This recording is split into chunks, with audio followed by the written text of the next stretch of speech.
ไปทำถ้วยหวานจันจรแตกไปบ่ได้ใจบ่ได้แต่ยังกลายเป็นผีเพศดิบเล่าคือฟังสมัยเมื่ออาตมาอุปถากครูบาปอเป่งโพธิโกผู้บังเกิดเก่าอยู่ที่บ้านปะเหียงก็งามในคณะหนึ่งซึ่งหมู่เฮาทั้งหลายได้มานั่งกรรมฐานภาวนาซึ่งทำเป็นประจำอยู่แล้วที่ลานวัดง่ายๆก็คือที่กลางขวงวัดปื้นเก้าไม้ใหญ่เวลานั้นประมาณตี 4เดือนหงายแจ่งใสงามดีหันเม็ดเด่นเม็ดดินเม็ดทรายได้อย่างถี่ถ้วนแต่แล้วในคณะที่หมู่เฮากำลังนั่งภาวนาอยู่นั่นสุนัขกลุ่มหนึ่งอยู่ในวัดประมาณ 5-6 ตัวตาของมันก็ได้หันสิ่งหนึ่งซึ่งเฮาบ่สามารถจะหันได้มันแปลกใจมันก็ไปลุมเฮาอย่างชนิดเอาเป็นเอาตายหมู่เฮาก็สาดสายสายตาพอก็บ่หันอะหยังแต่ว่ามันง้อมใส่ทุกคนก็คิดว่ามันคงหันผีหรือเทวดาคงมาดูการประพฤติปฏิบัติธรรมของหมู่เฮาแต่ว่ามันแปลกอยู่ว่ามันเห่าไปตั้งโรงครัวจากนั้นก็มาดูหมู่เฮาและเข้าไปเห่าไปที่อยู่ที่กินของพระภิกษุสามเณรจากนั้นก็เห่ามาอยู่ที่หมู่เฮาแถมหน่อยหนึ่งแล้วก็เห่าไปตั้งโรงครัวจากนั้นมันก็เห่าออกติดตามประตูวัดออกไปเมื่อหมากลุ่มสุนัขเหล่านั้นเห่าไปถึงประตูวัดได้ชักชวนระยะหนึ่งมันก็หยุดเห่าแล้วก็พากันมานั่งรอบหมู่เห่ามานอนรอบหมู่เห่า ซึ่งปฏิบัติธรรมอยู่หมู่เฮาทั้งหลายก็มีความสงสัยว่ามันเห่าอะหยังกันหนอเป็นเทวดาหรือเป็นอะหยังกันแน่บ่มีไผจะแก้ความสงสัยในเรื่องนี้ได้กระจ่างแจ้งเพียงแต่ความสงสัยความหันกันไปต่างๆนานาพอประมาณการเวลาผ่านไปในช่วงเจ้าก็บ่มีหยังเกิดขึ้นหลังเพ็ญบ่ายคล้อยมาก็มีนายคนหนึ่งซึ่งเมื่อก่อนมันบวชเป็นสามเณรศึกขาลาเพศออกไปหมู่เฮาทั้งหลายจึงห้องว่าบ้านน้อยแต่จะขอสงวนชื่อเปิ้นไว้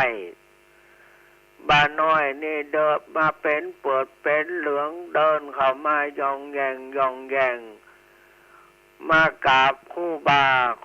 าก็มีธรรมปฏิสันฐานได้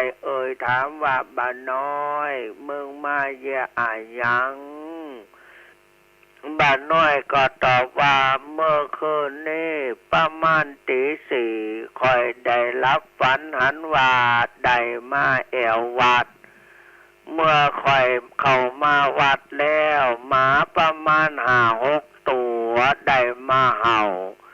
งอมใส่โดดใส่ชนิดเอาเป็นเอาตายครูบาก็ถามว่ามึงได้ไปที่ไหนพอง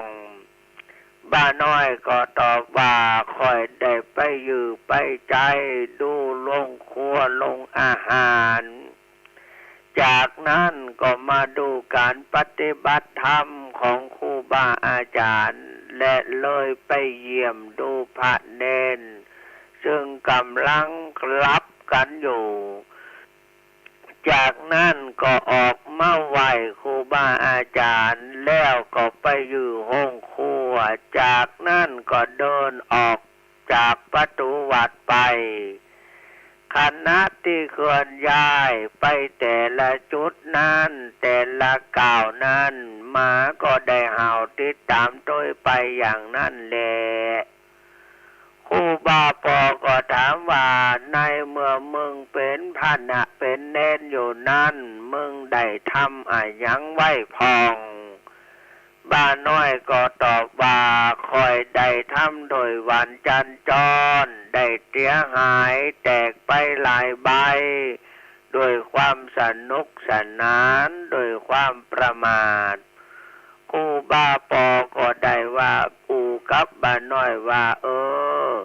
บ้าน้อยมึงเป็นผีเพศเนอะแต่เป็นผีเพศดิบยังบ่ตายตัวบ้าน้อยก็ถามว่าจะคอยเยจะจึงจะหายจากความเป็นผีเพศป้าปอก็บอกว่ามึงจัดมาทำตันใส่แทน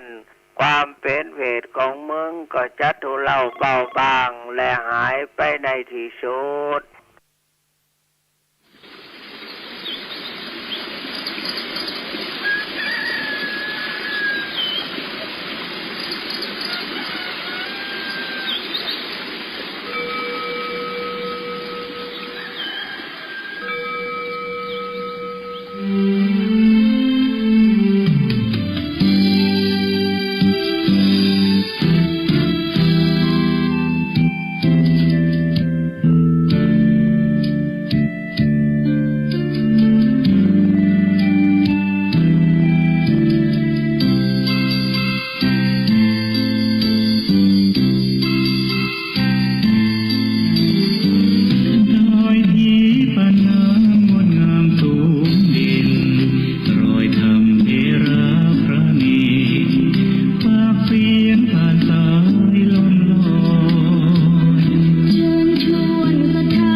เป็นผู้รู้ผู้ตื่น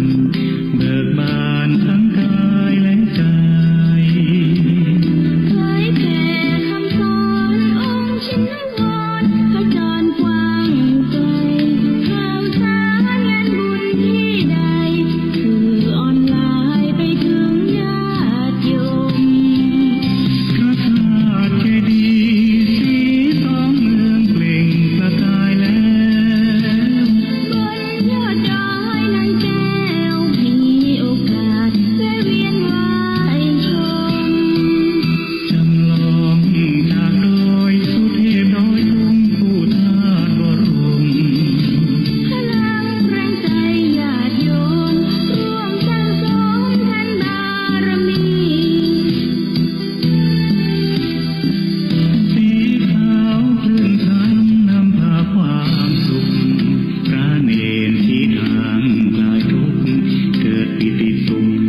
โตสัมมาสัมพุทธัสสะนะโมตัสสะ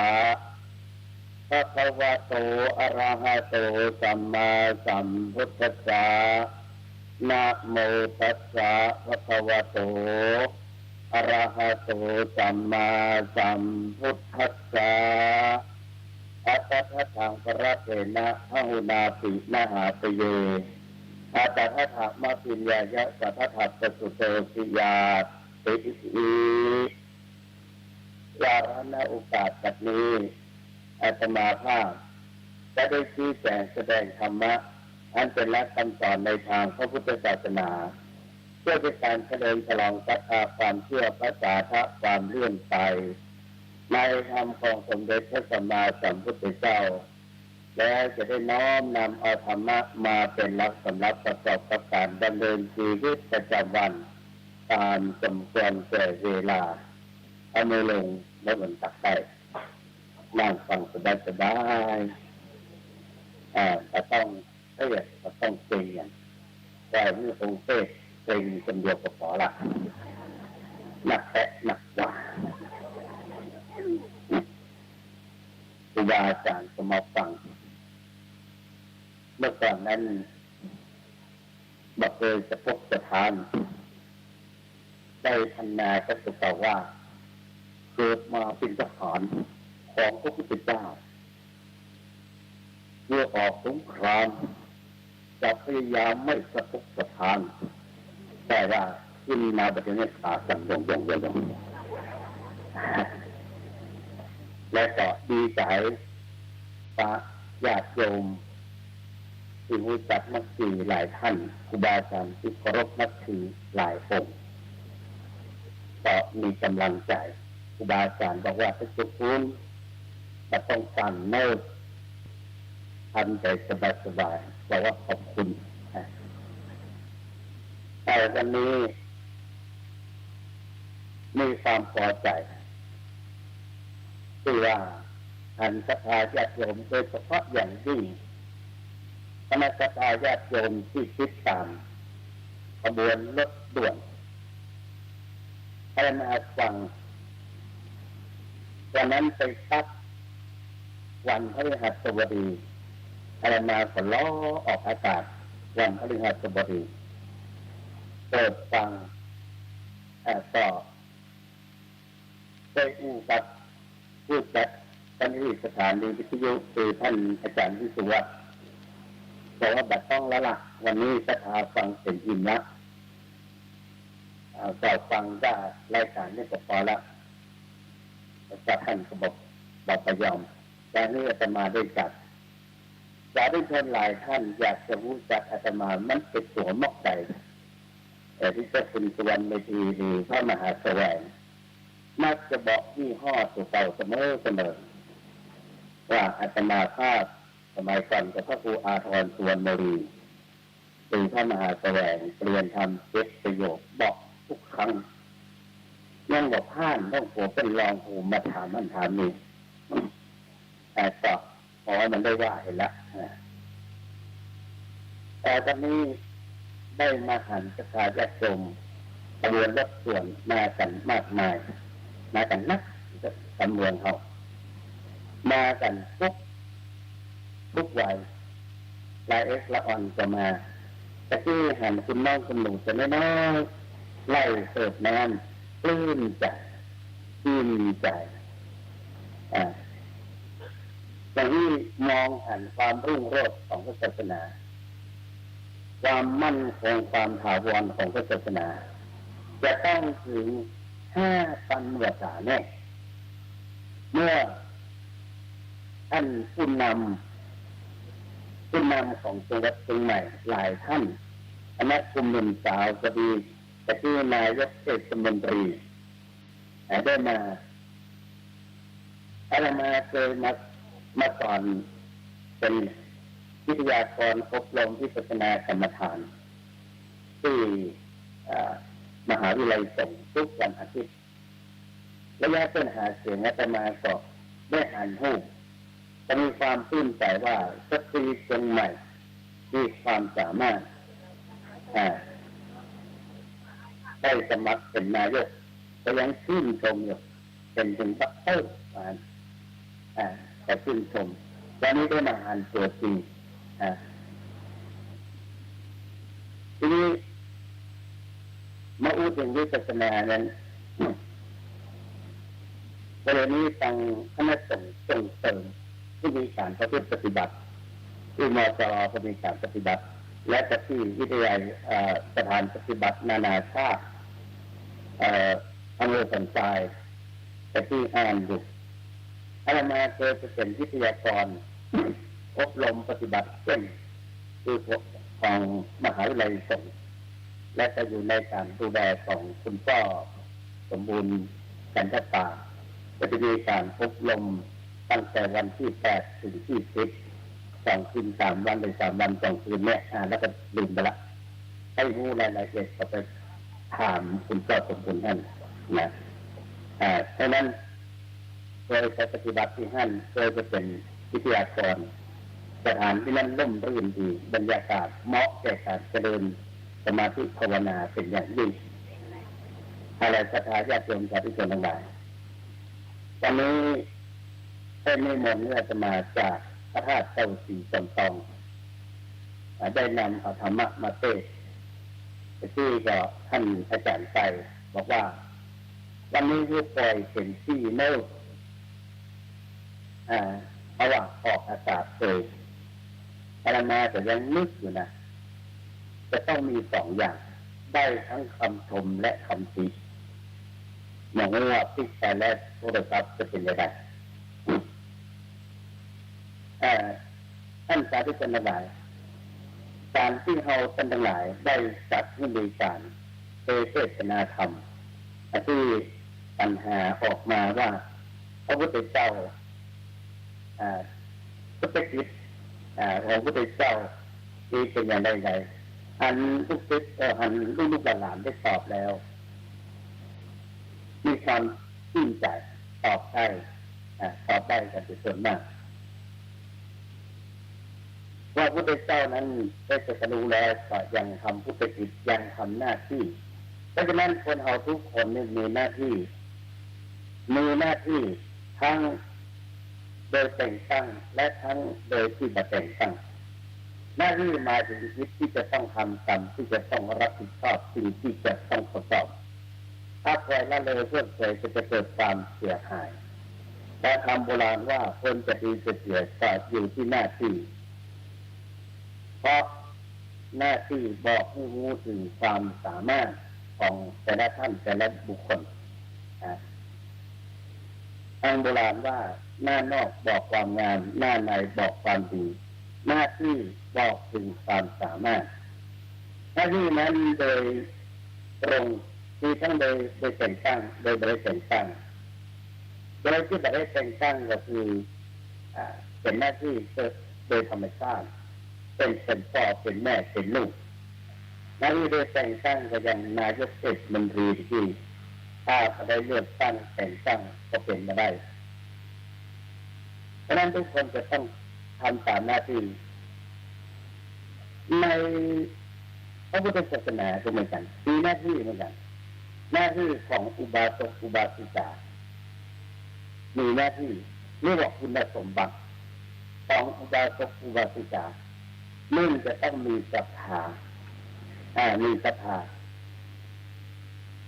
2จะต้องมีศีล3บัตรมงคลตื่นข่าวที่เชื่อสัมและเชื่อมงคล4ประกาศแสวงหาบุญนอกพุทธศาสนา5บำเพ็ญบุญแต่ในทางพุทธศาสนาเพราะนั้นศรัทธาสาธุชนจึงได้ชื่อขนานนามว่าเป็นศรัทธาวัดอันนี้ผู้คำนำไม่หรอกศรัทธาวัดผู้คำศรัทธาวัดหม้อคำตวงศรัทธาวัดไฟหินอาตมาอยู่จอมทองศรัทธาวัดพระธาตุจอมทองมีถึง2,000 กว่าครอบครัวศรัทธาวัดพระธาตุจอมทองที่นี่ศรัทธานะแต่ว่าเนี่ยแต่ว่าความเชื่ออย่าง1เชื่อกรรม1เชื่อกรรม รรมก็คือการกระทำทั้งในอดีตและปัจจุบันเราจึงจะทำในอนาคตและจะเป็นไปตามกรรมพระพุทธเจ้าตรัสว่ากรรมมุนาวัตติโลโกกรรมโลกย่อมเป็นไปตามกรรมเชื่อกรรมประการที่สองเชื่อผลของกรรมเชื่อผลของกรรมทำดีจะได้ดีทำบ่ดีจะได้บ่ดีอย่างวันนี้หมู่เราทั้งหลายได้มาทำดีมาพร้อมเพรียงพระพุทธเจ้ายกย่องแต่ถ้าทำตรงกันข้ามนี้พระพุทธเจ้าบัดสรรเสริญหนีแล้วล่ะประเด็นที่เรามีความสามัคคีกันพระพุทธเจ้าตรัสว่าสามัคคีสุขาสังฆะสามัคคีความพร้อมเพรียงของหมู่ของคณะทำให้เกิดความสุขเพราะนั้นจึงมีคำสอนไว้ว่าสามัคคีกันไว้เถิดประเสริฐรนเป็นแรงดลผลักดันให้หันษาจะทำจิตน้อยใหญ่คงได้มาสมคำว่าสามัคคีมีพลังวันนี้พลังสามัคคีโอ้หนักแต่หนักกว่ามาจากที่ไหนหลายปีเนี่ยพลังแห่งความสามัคคีของเจ้าพุทธนี่ก็คือประการต่อไปก็คือหนึ่งเชื่อกรรมสองผลของกรรมประการที่สามกรรมสักกะทาสัทธาเชื่อว่ามีกรรมเป็นของตัวอันนั้นคนเขาเกิดมาเหมือนกันสักคน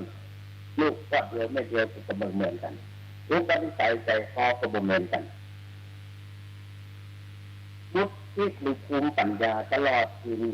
บุญกุศลก็บ่เท่ากัน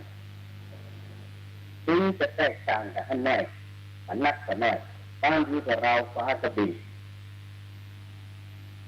อันนั้นมีกรรมเป็นของเฉพาะตัวจะเพื่อแพ้ก็ไม่ได้ประการสุดท้ายตถาคตโพธิสัตถาเชื่อการตรัสรู้ของพระพุทธเจ้าเอาที่ว่าศรัทธาที่ว่าศรัทธาเพราะว่าเขามีความเชื่ออย่างนี้จึงได้เชื่อศรัทธาอันนี้คือหน้าที่ของเขามีความเชื่ออย่างนี้ทีนี้เขาจะมาพูดถึงเขามี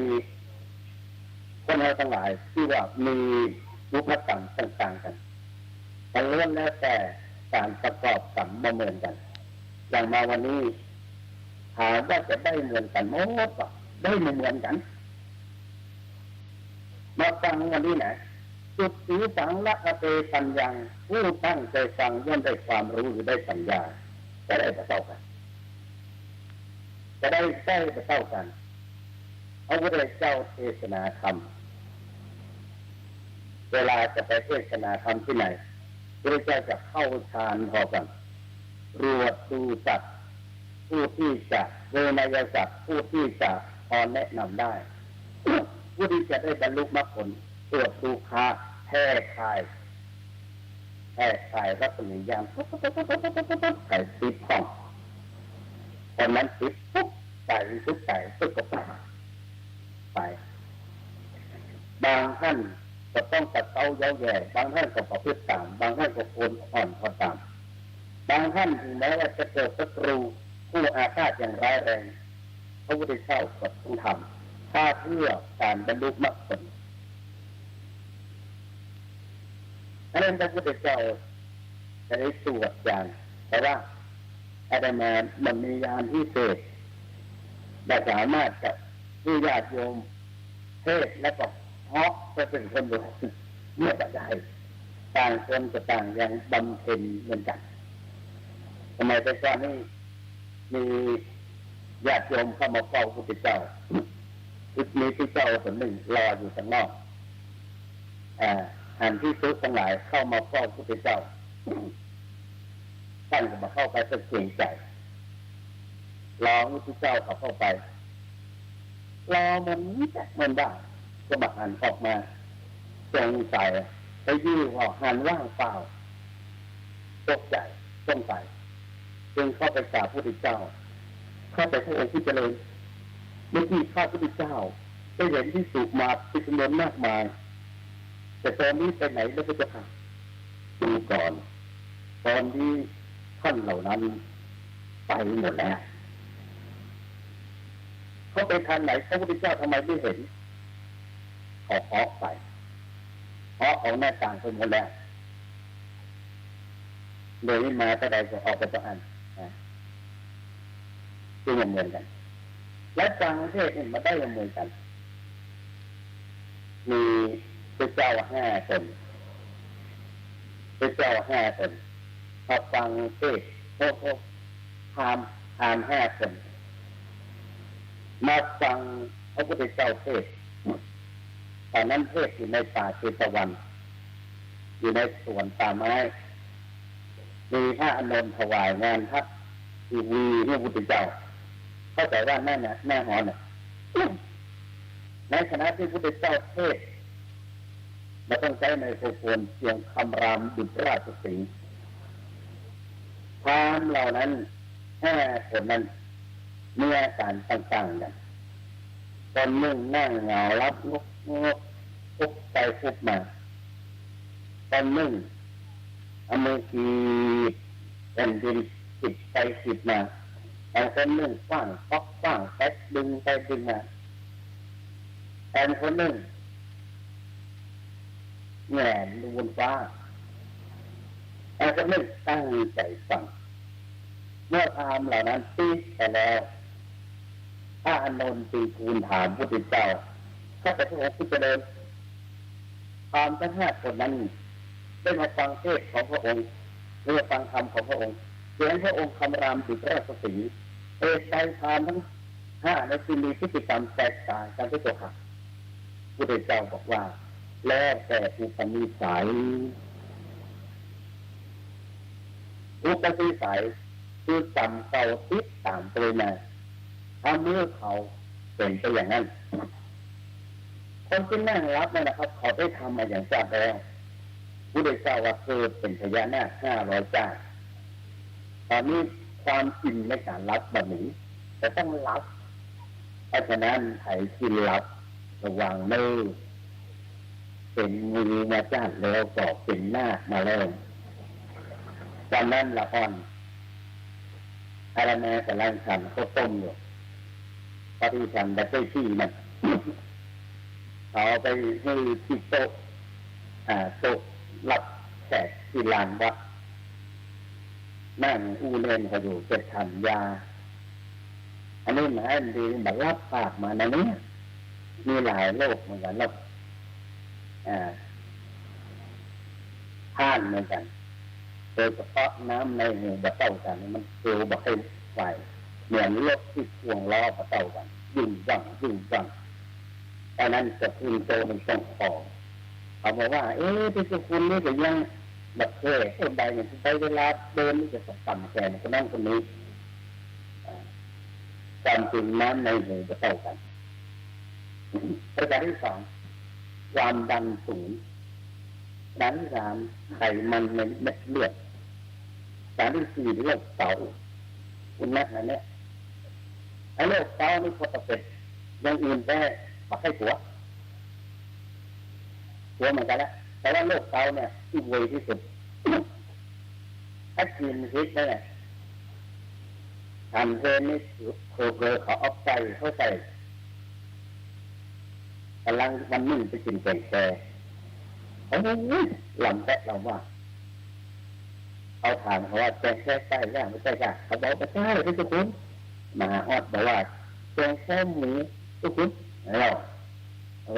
แกงแค่หมูฉันได้แต่กับเสียกินออกไปกินก็ยังแบบต้องฉันละกินมันกระเพาะมาแย่แล้วก็จะอืดรังค่ำปลาดำนาฉันเกือบหมดแล้วลุงกินไก่วะอะไรมากับต้มเป็นอย่างก็ฮะกินไก่แต่กินไก่ก็ชื่อเดียวไม่ได้พอแรงมามันก็เป็นอย่างมองรู้สึกเนี่ยน้อยคงไม่มีปัญหาแต่กินแล้วก็เดินมองรู้สึกย่ำมาเป็นฝ่าเท้าค คงอดทนได้หน้าเที่ยงคืนเอาละเว้ยลุก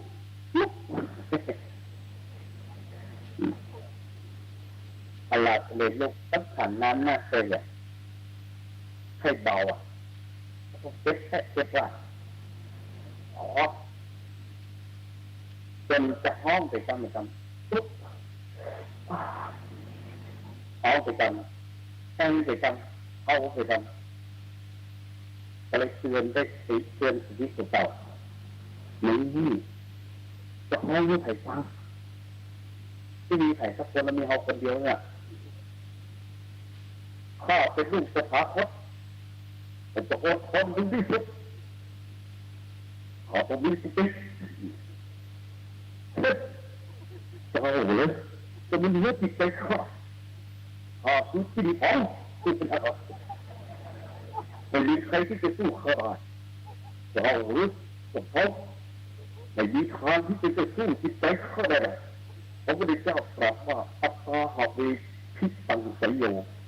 ชนะตนนั่นแหละเป็นสิ่งที่ดีหมอข้าจะลุกเหยียบให้ต้องดูหลานลุกเลยยันแกนตาโอ้ยนี่ดังนี้เขาต้องชนะสู้เขาต้องเขาชนะสู้หมอชนะก็จะตีแตกแหละโอ้ยการไปห้องน้ำพอตีเรียบร้อยเบาเรียบร้อยยุบยากจะติดจะขอเจริญพิจารณากรรมฐานเจ็บหนอมีสองเสื้อหนึ่งจะก็ได้ผลเข้ากรรมฐานปีพุทธศักราช 2538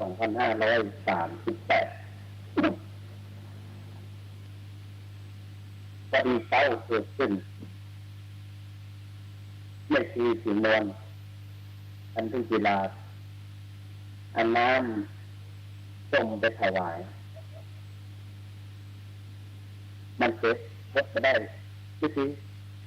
แต่ยืมรถเอาส่งอาตมาจังยาท่อมไปฉีดยาเป็นเต้าแต่ตั้งแม่ไม่เลยจะได้เนี่ยไม่รู้ว่าอย่างครับไปกันสภาวะเกิดกำลังเกิดเมื่อสภาวะเกิดที่มันต้องเจริญกรรมฐานและเจ็บหนอที่ใจจะได้ปะไม่ไปเจ้าถ้าเจ้าไปเจ้าเป็นอาจารย์ที่มาจะได้เรียบนะเจ้าหมายความว่ายังไงก็ไม่ไปใช่ไหมใช่ไม่ไปเด็ดขาดคนรูปนี้เป็นสัจจะงั้นไปได้ขอบคุณค่ะเรียบร้อยอาตมากับดีไม่เช้ายันไปแต่ห้องไปโทรศัพท์คงยาป๋าที่ไอ้ป๋าไม่ใช่ป๋าต่อที่ไอ้ป๋าหมอป๋านี่ก็ปีนะโอ้นี่มันก็ปีเป็นเขาจะบัดเอารถมาใส่กันไม่คือนี่ตัวปีที่เจนาเจ็บหนอตัวปีกับว่าแค่เอากระโดนขว้างอะไรไว้ที่แต่ไอ้ป๋าก็เอารถมาหับหนอแล้วจะฟีดเองเลยนะเห็นไหมเราต้องไปหาหมอหามือแล้วนะผมจะฟีดนี่เล็กน้อยเนี่ยอย่างของมันเดินได้ก็น่าเวรที่สุดเป็นเสาน่ะเจ็บตอนเท้าถีบตอนเท้าเพนประมาณเพนเริ่มได้แล้วหรอกมีครั้งหนึ่งจะมาเทศที่แต่งกำแพงนั่งรถมาแวะทีแล้วพอลงรถก็อยากจะลงเดินดุ่มเหมือนกับเป็นไงก็ฉีดยาประมาณบ่ายโมงถึงบ่าย 3ไม่ฉีดนอนเอา น้ำไปถวายมาเคาะประตูปักปักขออนุญาตค่ะเข้ามาได้ขอโทษเป็นยังไงบ้างคะตอนนี้เดินได้แล้วหรอนั่นแหละข้าเจ้าก็แล้วข้าพิจารณาเจ็บหนาแสดงว่ามันหลุดออกไปแล้วใช่ไหมคะเลยบอกว่าเอาไปฉีดยาล่ะนั่นเหรอคะ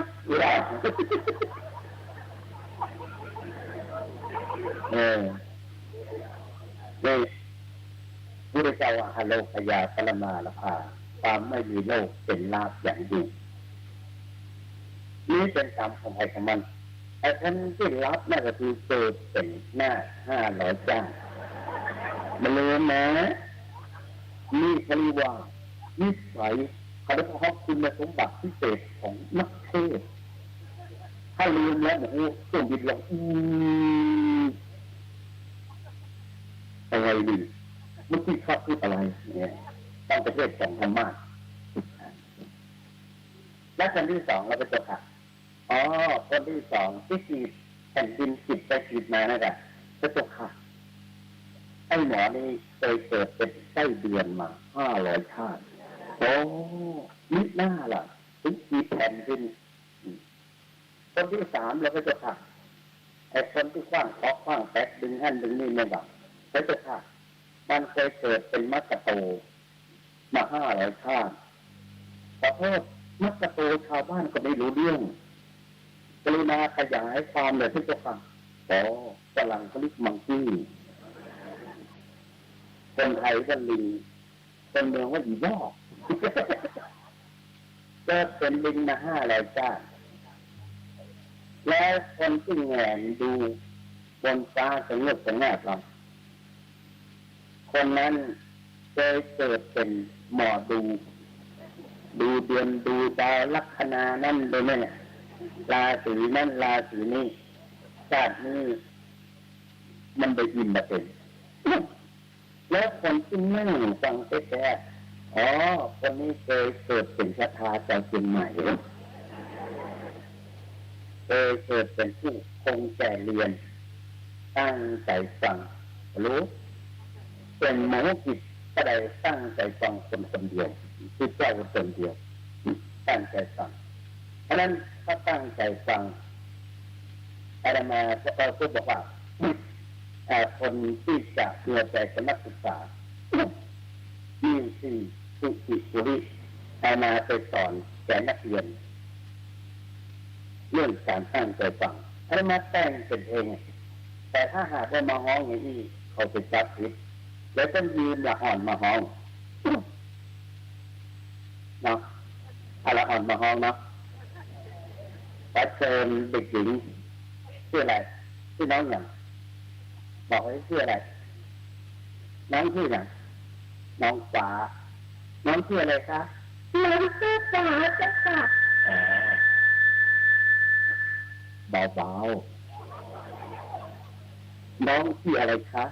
น้องชื่อฟ้าจ้ะค่ะฟ้าจ้ะค่ะร้องเพลงให้หลวงลุงฟังได้ไหมร้องเพลงอะไรคะที่หลวงลุงจะส่งกระแสจิตให้น้องร้องจะร้องไหมถ้าหลวงลุงส่งกระแสจิตมาฟ้าก็ต้องร้องสิคะดีแล้วร้องฟรีหรือร้องจะเอากันครับขอเริ่มต้นที่เราก็ขอละเอาละสร้างเลยมันเด็กแหละตุลุงสั่งเลยเคยสิริถ้าจะร้องได้ป่ะถ้าหลงลืมฟ้าขอฟ้าขอเลยถ้าหลงลืมไม่อนุญาตฟ้าก็ไม่ละดีใครสอนไม่เลยค่ะเริ่มได้เริ่มทำไหนกันคะเอาฟังก่อนได้ค่ะ1 2 3 4 5 6แล้วก็ใช่ที่หอเพลง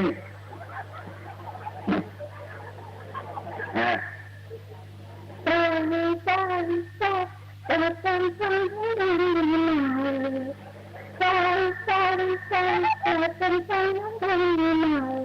ใจแล้วอย่าท้าทายใจแล้วอย่าท้าทายมาเป็นเด็กนะก็ต้องคอยฟังน้องฟ้าเก่งตบมือให้น้องฟ้าสักรอบสิเก่งมากปัญญาอ่อนเราจะว่าแบบเงียบเลยเนาะ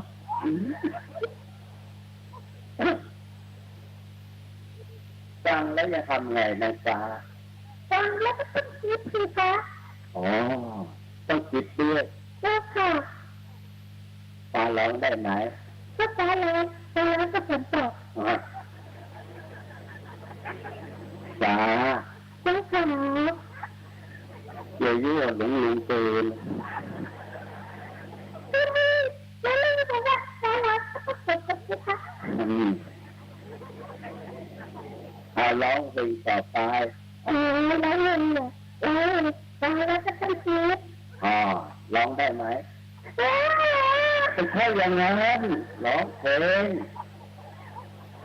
ก็ไม่รู้แต่จะมาช่วยทุกคนเลยจ้ะเกี่ยวแต่หัวหูเกี่ยวอาตมาแม่แตกเลยมีทุกอาจารย์ทุกครูอายุเท่ากันเกี่ยวเป็นพวกคุณแล้วเกี่ยวจะเป็นเล่นมากเลยเนี่ยข้าอายเรื่องนี้เกี่ยวยึดเส้นเดี๋ยวพอเสียกับเสียกันแล้วเกี่ยวห้องเพลงเนี่ยไปเล่นเนี่ยแค่เล่นหนึ่งว่ามาถึงสี่หรอกจะพาใส่กันก็ไปใส่สว่าหรอกเกี่ยวปูอะไรเด็กละตาห้องเพลงฟังแล้วคิดไม่เป็นแก่ไปหน่อยเสียงหน่อยฟังแล้วคิดไม่เป็นได้หรือเปล่าคะได้ฟังแล้วคิดไม่เป็นจิตใจเยือกเย็นได้แล้วคิดเป็นที่ไม่เกิดปัญหาได้ถึงนะถึงนะ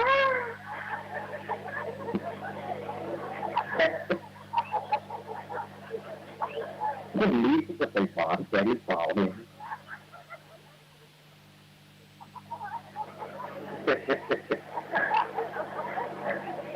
ตอนนี้ว่าคุณลุงทองมรณภาพไปไม่ใจกล้าเลย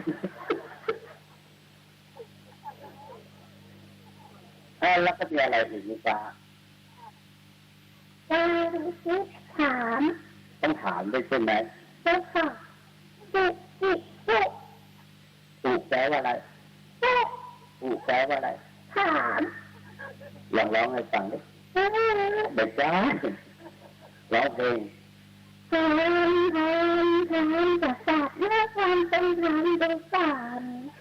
ทำกับสัตว์เมื่อความเป็นธรรมดูก่อนเกิดท่านออกจากเกิดซ้อนเกิดท่านออกจากเกิดซ้อนเป็นพ่อเป็นคนจะทำมั่นใจสีหน้านับสนฟ้าขาไม่แบบฟ้ากับฝนก็มาพร้อมกันไม่แย่หรอกเวลามีฟ้าฝนไม่มีก็ได้ได้ฟ้าไม่เกิดดีฟ้าเป็นลูกใครลูกก็แสวงลูกก็แสวงแล้วเป็นแม่ชื่ออะไรเป็นแม่ชื่อบอกหน่อยสิบอกไปสิชื่อฟ้าแล้วค่ะร้องเพลงสุดท้ายมีอะไรนะฟ้า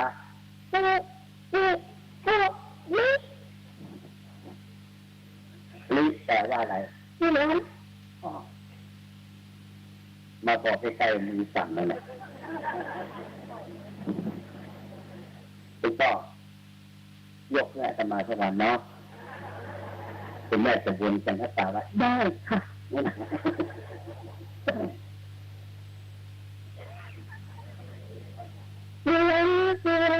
ยนอยากเป็นนักเรียนเป็นเรียนรายการเรียน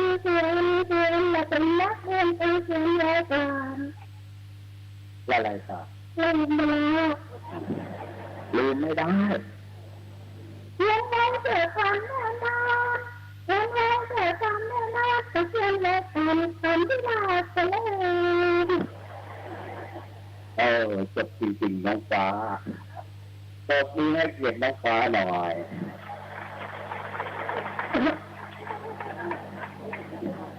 ขอบคุณครับ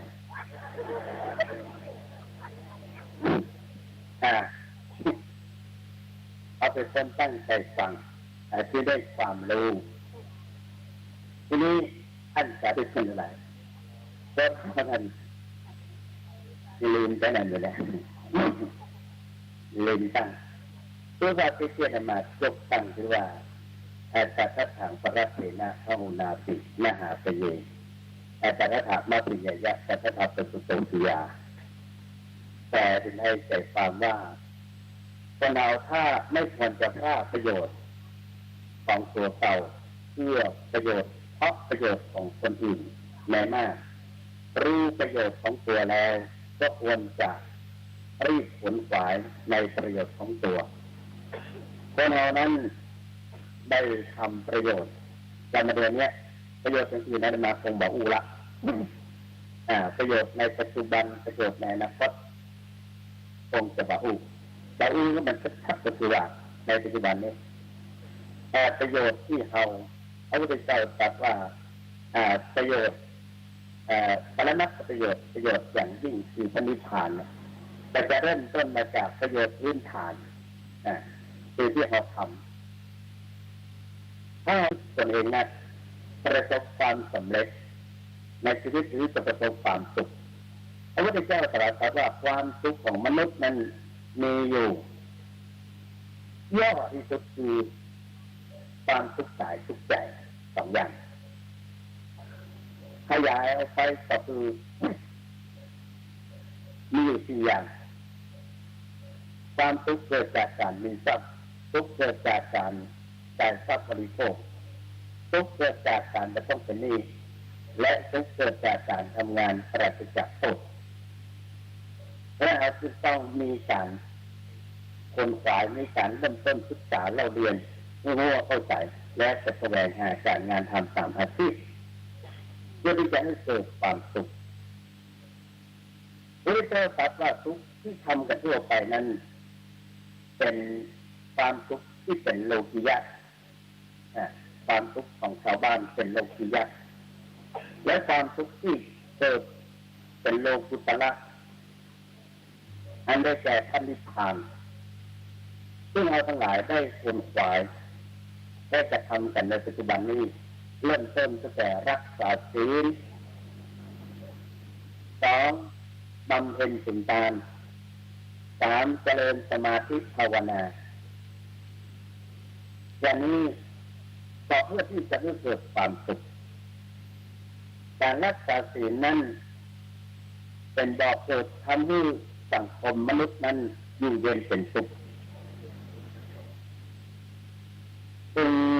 จึงทำให้เราทั้งหลายนะอยู่เย็นเป็นสุขบ่เบียดเบียนกันก็เขียนกันมาเดี๋ยวนี้เขีย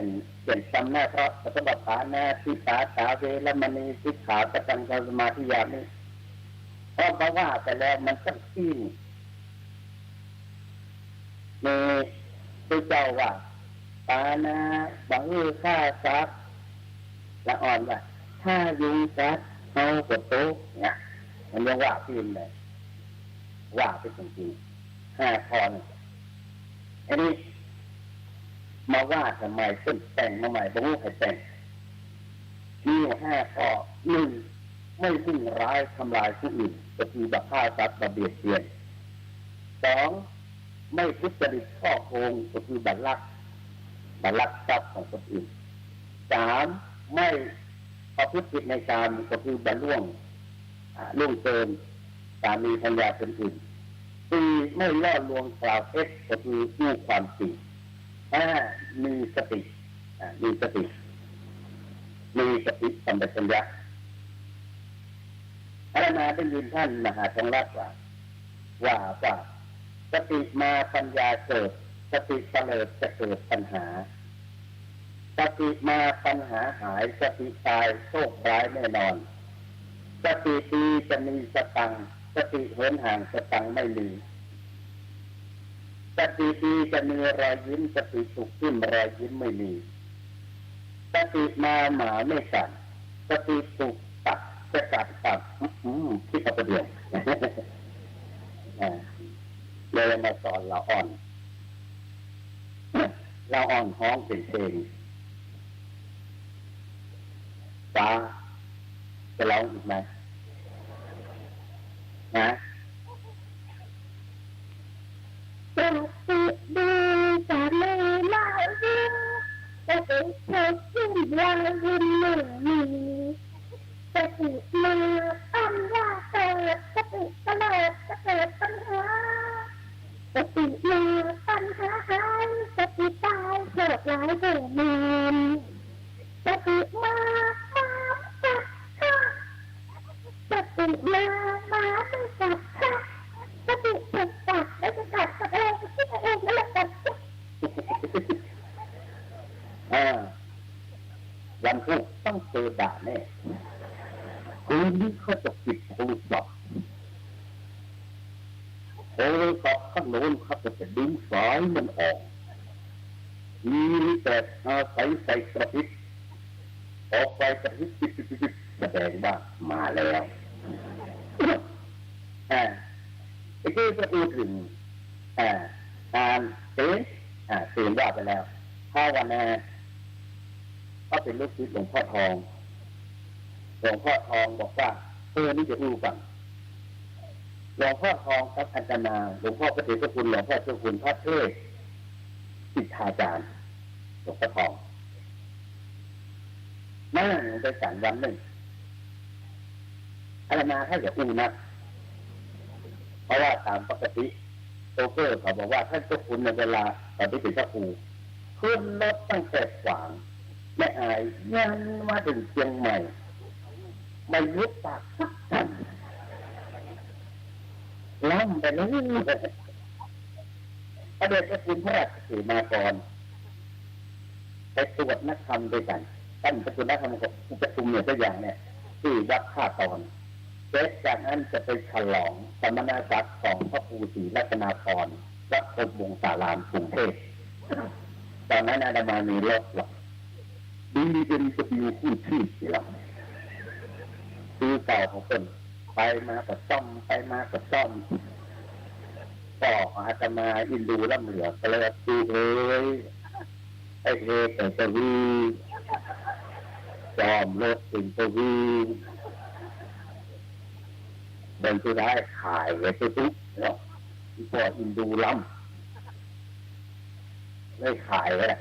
การที่ขายนั่นไม่ใช่อย่างเพราะอาจารย์มหาพิทูลเรียนทำเก้าประโยคจะมาสอนประโยคเจ็ดอาจารย์ก็ให้อยากได้ประโยคเจ็ดไหมอยากได้คนอื่นไม่อู้ภาษาอู้เสียงแข็งเพราะตัวเก่านี่เสียงหล่ออาจารย์ก็พูดครับอยากได้ประโยคเจ็ดไหมอยากได้ครับก็อยากได้ขายรถขายรถมีเท้าของคนหลุดหมดสิ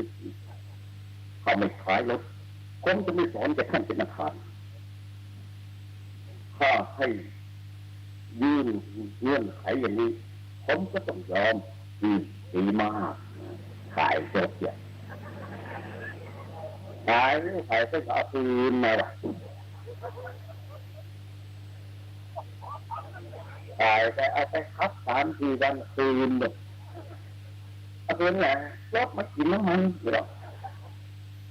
รถกินน้ำมันถ้ารถกินน้ำมันคือมันกินอย่างนี้เนาะมันก็ต้องกินน้ำมันเหมือนแต่ทุกวันได้พอสุดท้ายได้อย่างนี้แม่บอกว่าขายเถอะเป็นเดี๋ยวออกเดี๋ยวนี้ฟังอยู่บางบ้านเนี่ยเอาขาไปขายให้มันซิไปถึงที่ไหนกันเนี่ยลืมไปไหนเนี่ยก็ไปเรื่องขายรถขายร้านภาวนาเพื่ออาจารย์เจ้าคุณหลวงพ่อทองขังท่านมหาตอนนั้นเป็นท่านมหาแสดงเนี่ยครับชาตินี้ผมให้ท่านมหาได้สัก4 ประโยคก็พอแล้ว น้องอุ้ยอะไรแต่พ่อประเดี๋ยวนี้ผมได้ประโยค5แล้วนะทำไมจะต้องนี่ได้ประโยค4ประโยค4ที่อาจารย์ว่านั้น1กินน้อยนอนน้อยพูดน้อยปฏิบัติมากรักษาเนี่ยหลบนับปากหายใจเข้าหายใจออกอัตติไปอยู่ที่ต้องหนอยุบหนอพอนั่งต้องหนอยุบหนอแต่เลยบอกลืมตาตั้งเอาตัวเองเอาไปใส่ทับแท็บออกมาโค่นประตูเป็นว่าเป็นประโยชน์อะไรมาจากของอื่นนักก็น้อยกินน้อยนอนน้อยพูดน้อยปฏิบัติมากในฐานะพระพุทธเจ้าได้ตรัสว่าประโยชน์ความสุขที่สุดนั้นก็คือการประพฤติปฏิบัติธรรมบรรดาญาติโยมมันเดินจงกรมการเดินจงกรมนั้นมีประโยชน์แบบอิดบะอ่อนไปในไกลๆแบบอิดมันเลยอย่างก็กรมก็อย่างว่าสมบูรณ์กันท่าตาแม่อย่างว่าลืมแล้วแม่บุญคุมเนี่ยต้นขึ้นกุฏิท่านลงกุฏินี่ถ้าบัดเดินจงกรมนะลัดลองมาคิดเนี่ยแต่ถ้าเดินจงกรมแบบอิดมันเลยขึ้นสูงลงต่ำกันเลย2กินอาหารแล้วมันเน่น2จะต้องไปดื่มอีโลจะต้องไปกินในไหนต่างจะต้องไปกดรถแก๊สมันย่อยอาหารดีประการที่3ไล่เลือดไล่ลมแล้วเที่ยวลองเดินจงกรมคนเดียวก็ต้องมันถึงเลือดลมถึงไหลพล่านปรีดกันบักขึ้นบังลมก็บักขึ้นบังบนกับลมจังลุ่มไล่มอลกอันมันขึ้นบังลมนี่ขึ้นบังบนนี่มันถ้ามันไหลลงจังลุ่มบอกว่าเลี้ยงนะไปอยู่ใกล้เนี่ยเราต้องไปกินยาลมละประการต่อไปเป็นกำลังสมาธินั่งสมาธิได้หมดสมาธิติดง่ายเนี่ยนี่ส่งนั่นแหละและทำให้อายุยืนเลือดจะไปแล่นได้ดีเลือดลมไหลดีนั่งสมาธิเหมือนกันนั่งสมาธิฟองหนอยุบหนอฟองหนอยุบหนออย่างน้อยเมื่อได้สมาธิครูบาเขาตัดกับผ้าอะไรมาอยู่กับต้นอะไรมายุบเวลานั่งสมาธิครูบามืนตาก็แย้งขับเวลานั่งภาวนามึงยังไม่ตั้งใจเตาหนียิบหอดถ้าคนนางอยู่ตั้งหลังเป็นหันเนี่ยเป็นมาบอกว่าตูแหวนเนี่ยนางเซ่แล้วนางเซ่ล็อกนี่ตั้งใจด้วยเอาอย่างที่วันหนึ่งขออยู่มีสติตั้งมันอย่างน้อยหมกยาหมกใส่กลมกินน้ำย่างผัดหูเงยแมดลีนหมกใส่กลมกินน้ำย่างผัดหูเงยแมดลีนใส่น้ำไปสักทีเท่านั้นย่างผัดหูใส่ต้มกินน้ำเดี๋ยวไปจ้างเขาผูกครุกเงยแม่ดิ้นนี่เป็นสมาธิดีแล้วคิดมากกว่าเป็นดีละเพราะนั้นถ้าจะคิดมาดีเอามาได้ในคิดของเราพระเจ้าบอกว่าจิตเตสังกิริเถทุกติปฏิจังขาถ้าเอามารักษาจิตเรามีแน่อุ้ยสำนึกไม่ใช่แม่เข้ามาแล้วนะเราไม่ใช่เนาะจำพีทอไม่เคยจะไม่เข้ามานั่งกันนะมีแม่อุ้ยกันหนึ่งแต่ใส่ชื่อแม่อุ้ยอย่างนี้แม่ ไม่รู้ป๊อกมือนะส่วนมากจงมันสมมติเนี่ยป๊อกจะมีแค่มาประเดียวเนี่ยไม่รู้ป๊อกสมัยแต่ก่อนโยกเข้าทางส่งโยกไปกับมอกเข้าเลยมอกเข้าต้นหอมเข้าหน้าหนาวแต่ถ้าคนหนาวอย่างเดียวกบมันก็หนาวอยู่ในหูมันหนาวออกมาอยู่มาถึงแดดพื้นเป้าเข้ามันถึงแดดพอไม่มีป๊อกไปยกเป้าเข้าจากเป้านี้ไปรวมเป้านี้มันพบมันได้แสงไวหรอกมันแสงใส่ตามันไวมันไปไหนไม่ได้มันก็ยกเอาสีสองสีเนี่ยซื้อตามันซื้อสองแม่ซื้อป๊อกหันมันซื้อตาจำเอวมันได้มาก็ได้มาแล้วเหลียวใต้ไอ้จักเอาเกลือสีจ้อเกลือเสื้อเขาเกลือเกลือเนี่ยแล้วก็กินก็เป็นเนี่ยคนยองบอกคือกินนะแต่เขาเกลือดึงออกมากับพืชใบให้สั้นเอามามัดเรากบเอาล่ามมาที่ต่อเปลือกน้ำมากินมดน้ำลดมดครบโอ้ไปหาแล้วอินดูเดี๋ยวเป็นยองว่ะอินดูหมดครบมันเอามีดที่โตกันเอาไม้แท่งมารีบกินนิดหนึ่งเอาแขนตั้งแล้วนี่มันสบายกันได้หมดตะครบมึงเนี่ยโต๊ะถูกมัดอย่างต้องหม้อเข้าไปแถบไปเจอเป็นส่วงทำไมวะมันหนาวแล้วเนี่ยมีเที่ยละเนี่ยเอามาใส่กันแม่วันนึงได้หลายตัวแต่แรกจะหิ้วมาจัดเอามาขังไว้บ้านขังไว้ได้แต่ก็ต้องห่วงละขังไว้แล้วนะอาตมาไม่เคยไปทำเนี่ยอันเป็นแอร์จริงเอาใกล้จะตายซัมมุนาวัตติโลโกจับลูกย่อมเป็นปิตามสัมเกิดอุปทานเอาใกล้จะตายเจ๊แก้วฮ้อน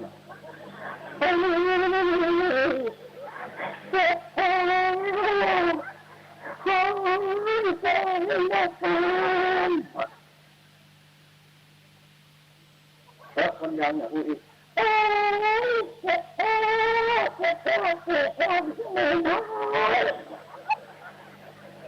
คนยังมันต้องอุ้ยเนาะคน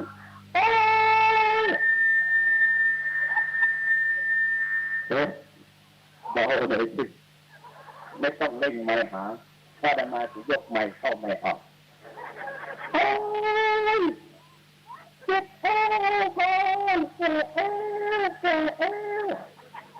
ลูกสาวลูกกระจายซึ่งอยู่ใกล้ลูกสาวแก้ออกแก้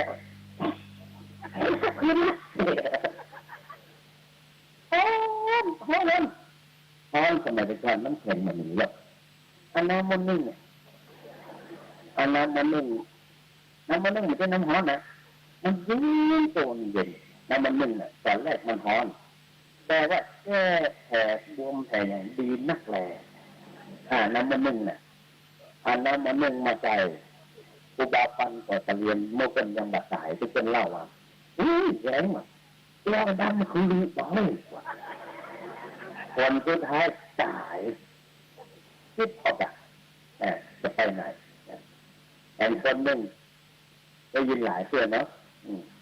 ที่ว่าทุกเจ้าอู้หลายคนแล้วที่ว่าไปเก็บหอยมาแกงก็ใกล้จะตายที่เจ้าหันเจมีบัคดีอาจารย์บัคดีที่เจ้าก็ทำไมต้องถึงทุ่มไปอย่างที่เจ้าก็บอกว่าโยมนี่อาตมานะพระมหาแสวงนะโยมเป็นยันลักษณ์แห่งพระอรหันต์อาตมานุ่งเหลืองห่มเหลืองเป็นยันลักษณ์แห่งพระอรหันต์นะโยมนะ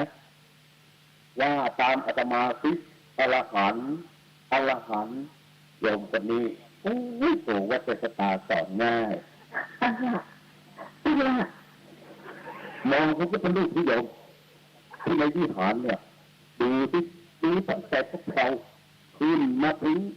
พระอุระแล้วก็ไปถึงพระนราชหน้าผาแล้วพระเศียรจะเห็นพระเกศาโยมมองดูดิเห็นหรือยังเห็นแล้วว่าอรหังดิอรหังอรหังในขณะนั้นสัมมาปรากฏเงยผมพระเจ้าหงายขึ้นเงียบขึ้นออกมาอรหังว่าตายทุกขติจะเป็นอย่างไรกันบ้างอันนั้นจะต้องนั่งสมาธินั่งสมาธิจบไปนี้กันนะย้อนไปคุณหนึ่งที่ละอ่อนตอบเรื่องพระอานนท์อาตมาจะเอาคุณนั้นลักษณะพระอานนท์ท่านแต่ท่านอันนี้มือหน่อยวันนี้ดูฟังแบบแต่งหกแต่งแค่พระอานนท์นี้ก่อนจะรับเป็นที่พระอุปถากเสนอเสนอเงื่อนไข8 ข้อ1 ห้ามนะเข้าไปหาพระพุทธเจ้าข้าแต่พระองค์ผู้เจริญหากว่าจะให้หม่อมฉันเป็นพุทธอุปถากแล้วหม่อมฉันขอยื่นกติกา5 ข้อ8 ข้อไม่ทราบว่าพระองค์จะรับได้หรือเปล่าพระเจ้าค่ะว่ามาเปิดเผยประเด็นขออย่าประทานบิณฑบาตให้แก่ข้าพระพุทธเจ้าข้อ 2ขออย่าประทานจีวรอันประณีตแก่ข้าพเจ้าข้อ 3อย่าประทานให้ข้าพเจ้านอนในพระคันธกุฎีเดียวกับพระองค์ข้อ 4มีทายกมานิมนต์อย่าพาข้าพระพุทธเจ้าไปเป็นอันขาดมีข้อเสนอต่อไปนี่เป็นข้อห้ามต่อไปเป็นข้อขอร้อง 1ลืมอะไรกันตึกก็ลืมอย่างว่าบอกได้นะแต่ละกันมาแบ่งนะ1เมื่อมีทายกมานิมนต์ขอให้พระองค์เมื่อข้าพเจ้ารับนิมนต์ไว้ขอให้พระองค์ไปสิทธินิมนต์ที่ข้าพเจ้ารับไว้ 2เมื่อมีคนมาต้องการจะเฝ้าขอให้ข้าพเจ้านำเฝ้าได้ทันที 3อะไรอานนท์ลืมไปแล้วข้อ 3นะอาจารย์ได้เจอกำลังจดเนี่ยจะหาโอกาสอะไรลืมแบบนี้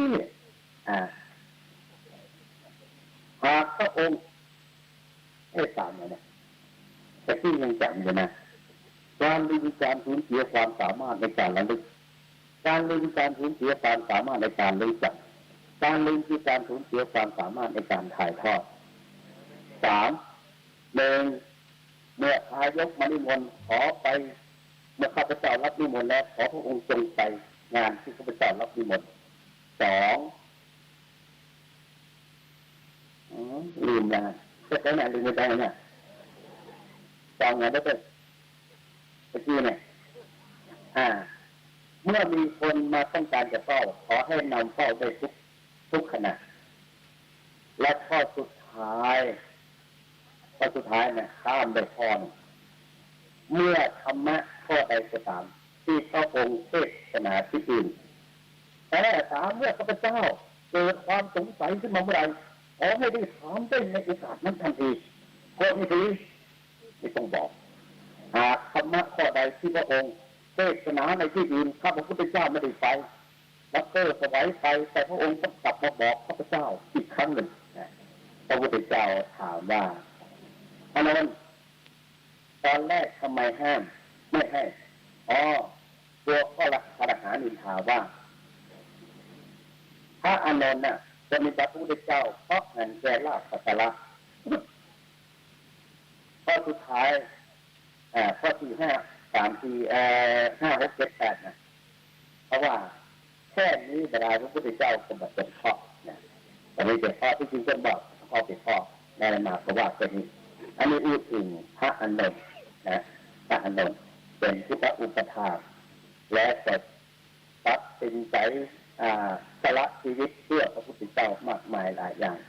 พอวันนี้ได้ชั่วโมงหนึ่งพอดีนะพอแล้วเนาะจะแถมกับ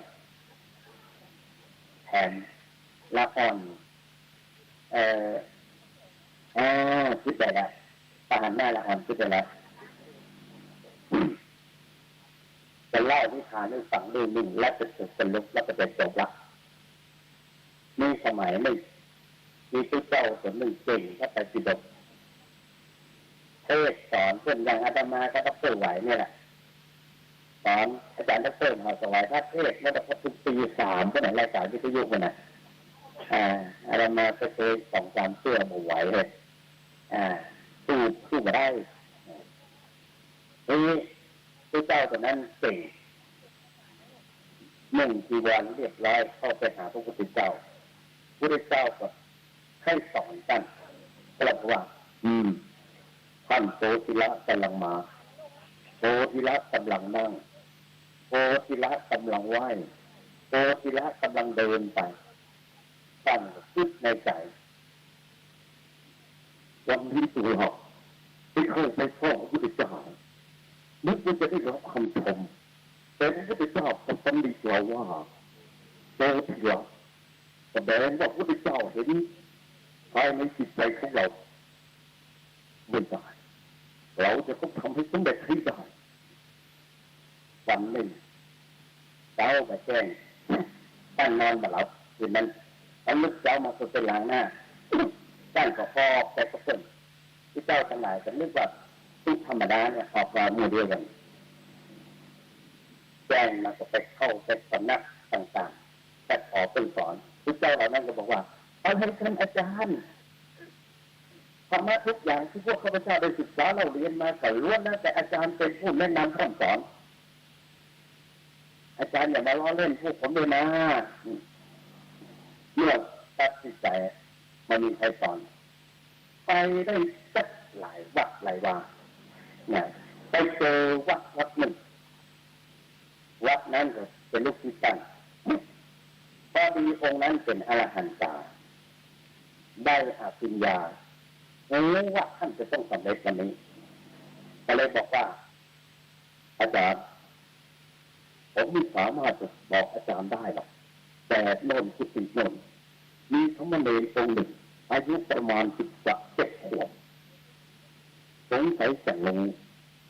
จะแนะนำเรียนนี่ไม่ใช่เรียนธรรมดา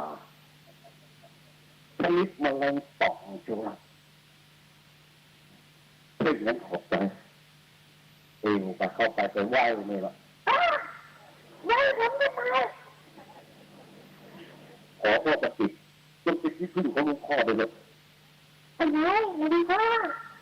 ตั้งแต่นโมตัสสะภะคะวะโตอะระหะโตสัมมาสัมพุทธัสสะผมก็เลยตกลงเข้าตรงนั้นแหละเกิดมาอย่าอมโคมเลยนะที่หลวงพ่ออาจารย์เถอะหลวงพ่อเถอะแล้วหลวงพ่อจะทำตามจริงเหรอมีสิแน่นะแน่สิจริงนะจริงสิแน่นะแน่สิมีเพลงนี้เพลงมาจากไหนกันเนาะถ้าอย่างนั้นมีจะมาเป็นโอ้หลวงพ่อกล้าดังใจหรือเปล่าจ้าแต่อย่าเตือนออกเป็นโง่เลยนะทำเลยนะเป็นดีเลยหลวงพ่อลงมาเลยดุมที่ยังเอ๊ะพอขึ้นลงจะถึงเขาขึ้นเพชรไม่เย็นนะแล้วก็หยุดไปละหยุดอะไรหยุดเทศเลยจะได้จัดการสักที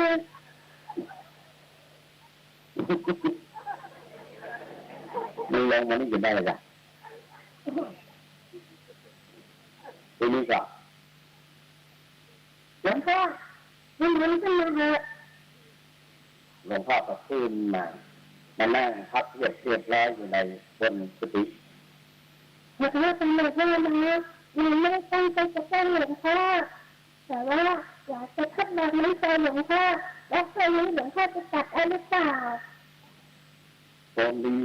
หลวงพ่อจะทำได้แล้วก็เลยจะสั่งสอนอะไรเชิญสิหลวงพ่อกำลังจะไปฟังฮะคือไม่มีอะไรหรอกอ้าวหลวงพ่อจะจำพวกมันนะแต่ว่าพวกนั้นมันไม่ยังพวกเลยแล้วอะไรแล้วมันมีลำอยู่ตัวนึงวิ่งเข้าวิ่งออกถ้าใครจะเมื่อมันวิ่งเข้าไปหลวงพ่อจะจับมันหรือจะจับมันได้ยังไงหลวงพ่อจะจับไม่ได้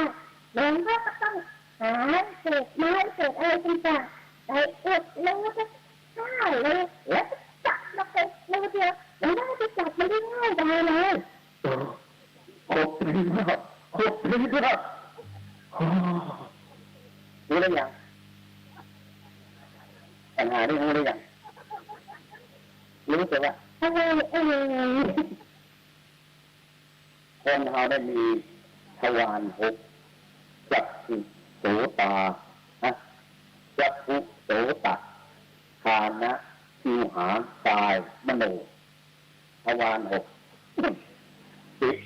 กุมตายจิตตาจิตแต่ที่หลวงพ่อทองไปรักษาเนี่ย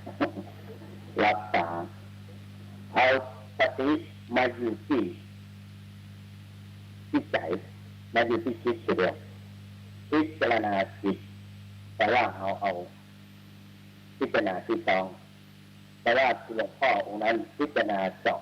พิจารณาใจเป็นกุศลใจเป็นอกุศล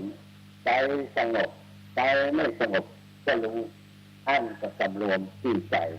ตาเยนะสังวโรสาตุการสำรวมกายเป็นการดี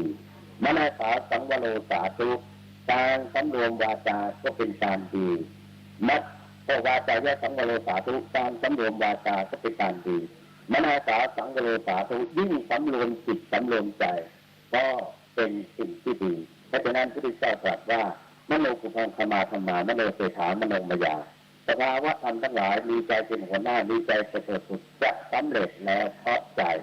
คนเขาว่าทรัพย์ที่อยู่ได้ทรัพย์ใจอยู่ยากอาจารย์เอาเวทิตังประโยชน์ชนะใจตัวเองนั่นแหละเป็นสิ่งที่ดีเตชนาประโยชน์สามีในการเป็นที่สุดลงแห่งพระธรรมเทศนาบันทึก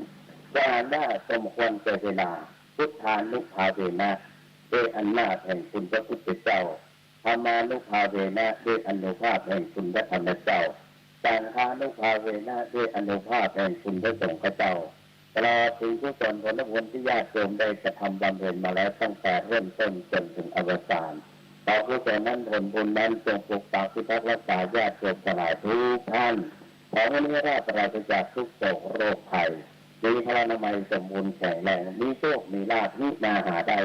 คิดสิ่งใดให้สมมาตรปรารถนาแสดงพระธรรมเทศนาหันสมควรแก่เวลาขอสมมุติยุติลงคงไว้แต่เพียงเท่านี้เอวังก็มีด้วยประการฉะนี้สาธุสาธุสาธุ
โมตัสสะภะคะวะโต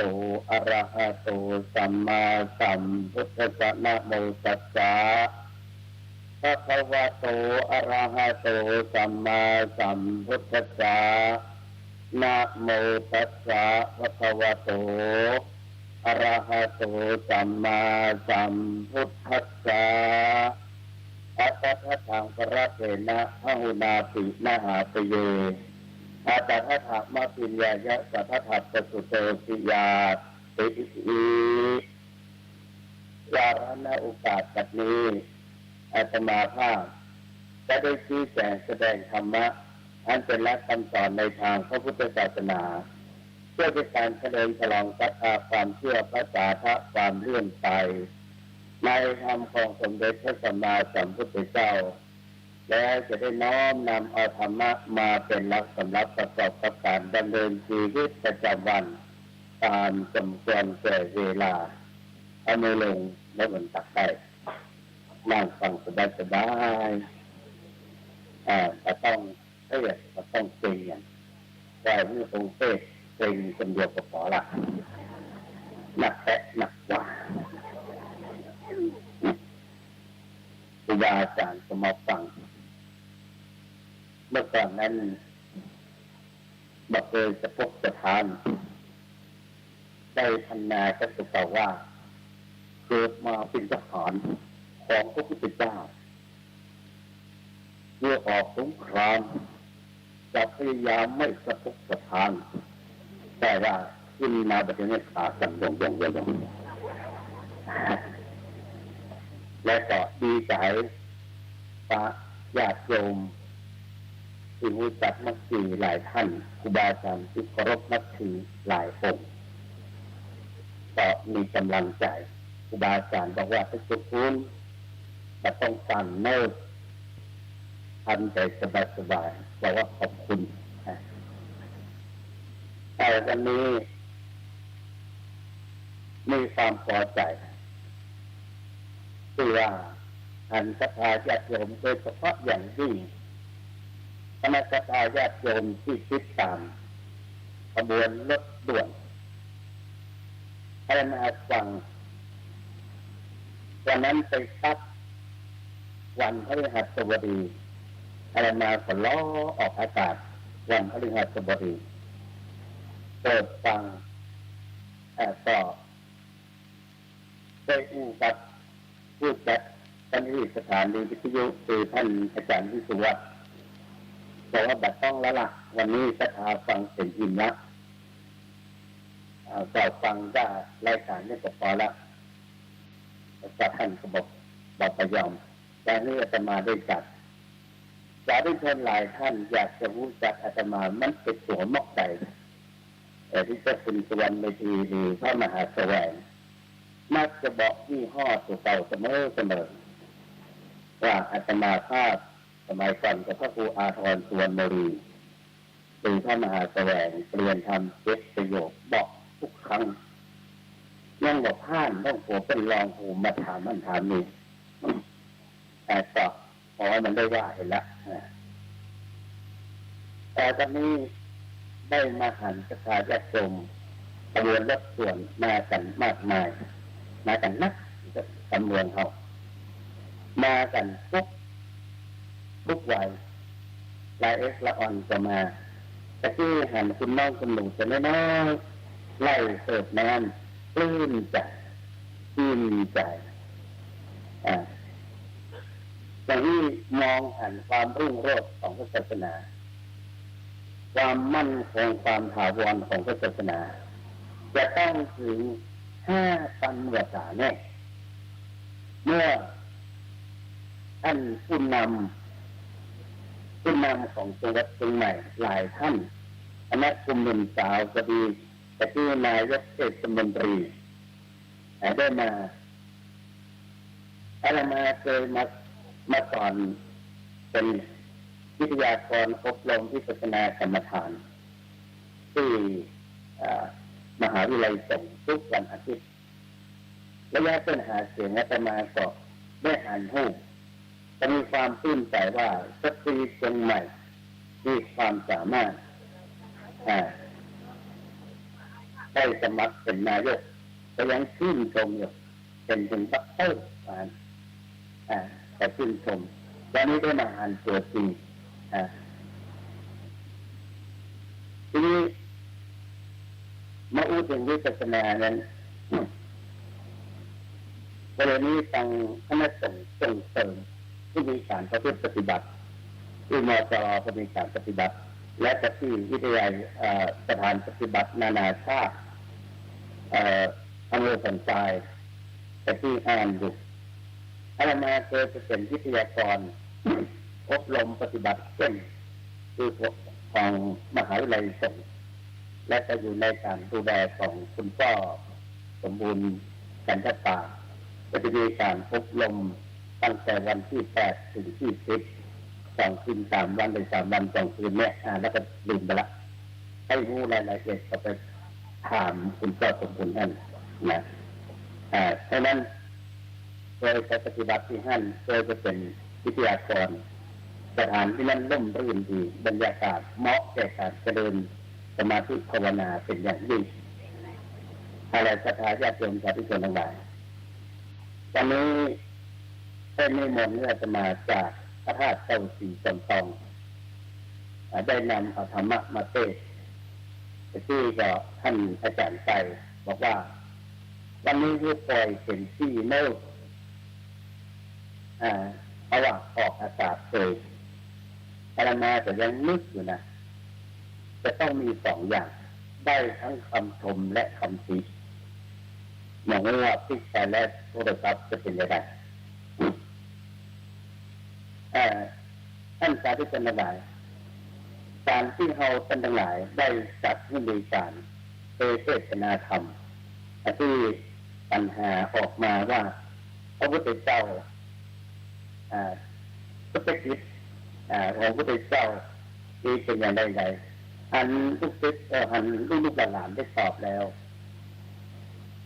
มีความชื่นใจตอบได้กันเป็นส่วนมาก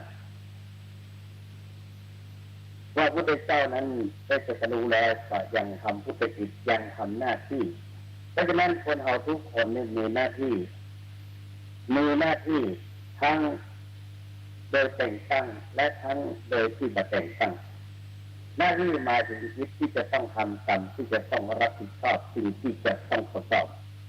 ถ้าปล่อยละเลยเพื่อเผยจะเกิดความเสียหายและคำโบราณว่าคนจะดีจะเสียก็อยู่ที่หน้าที่เพราะ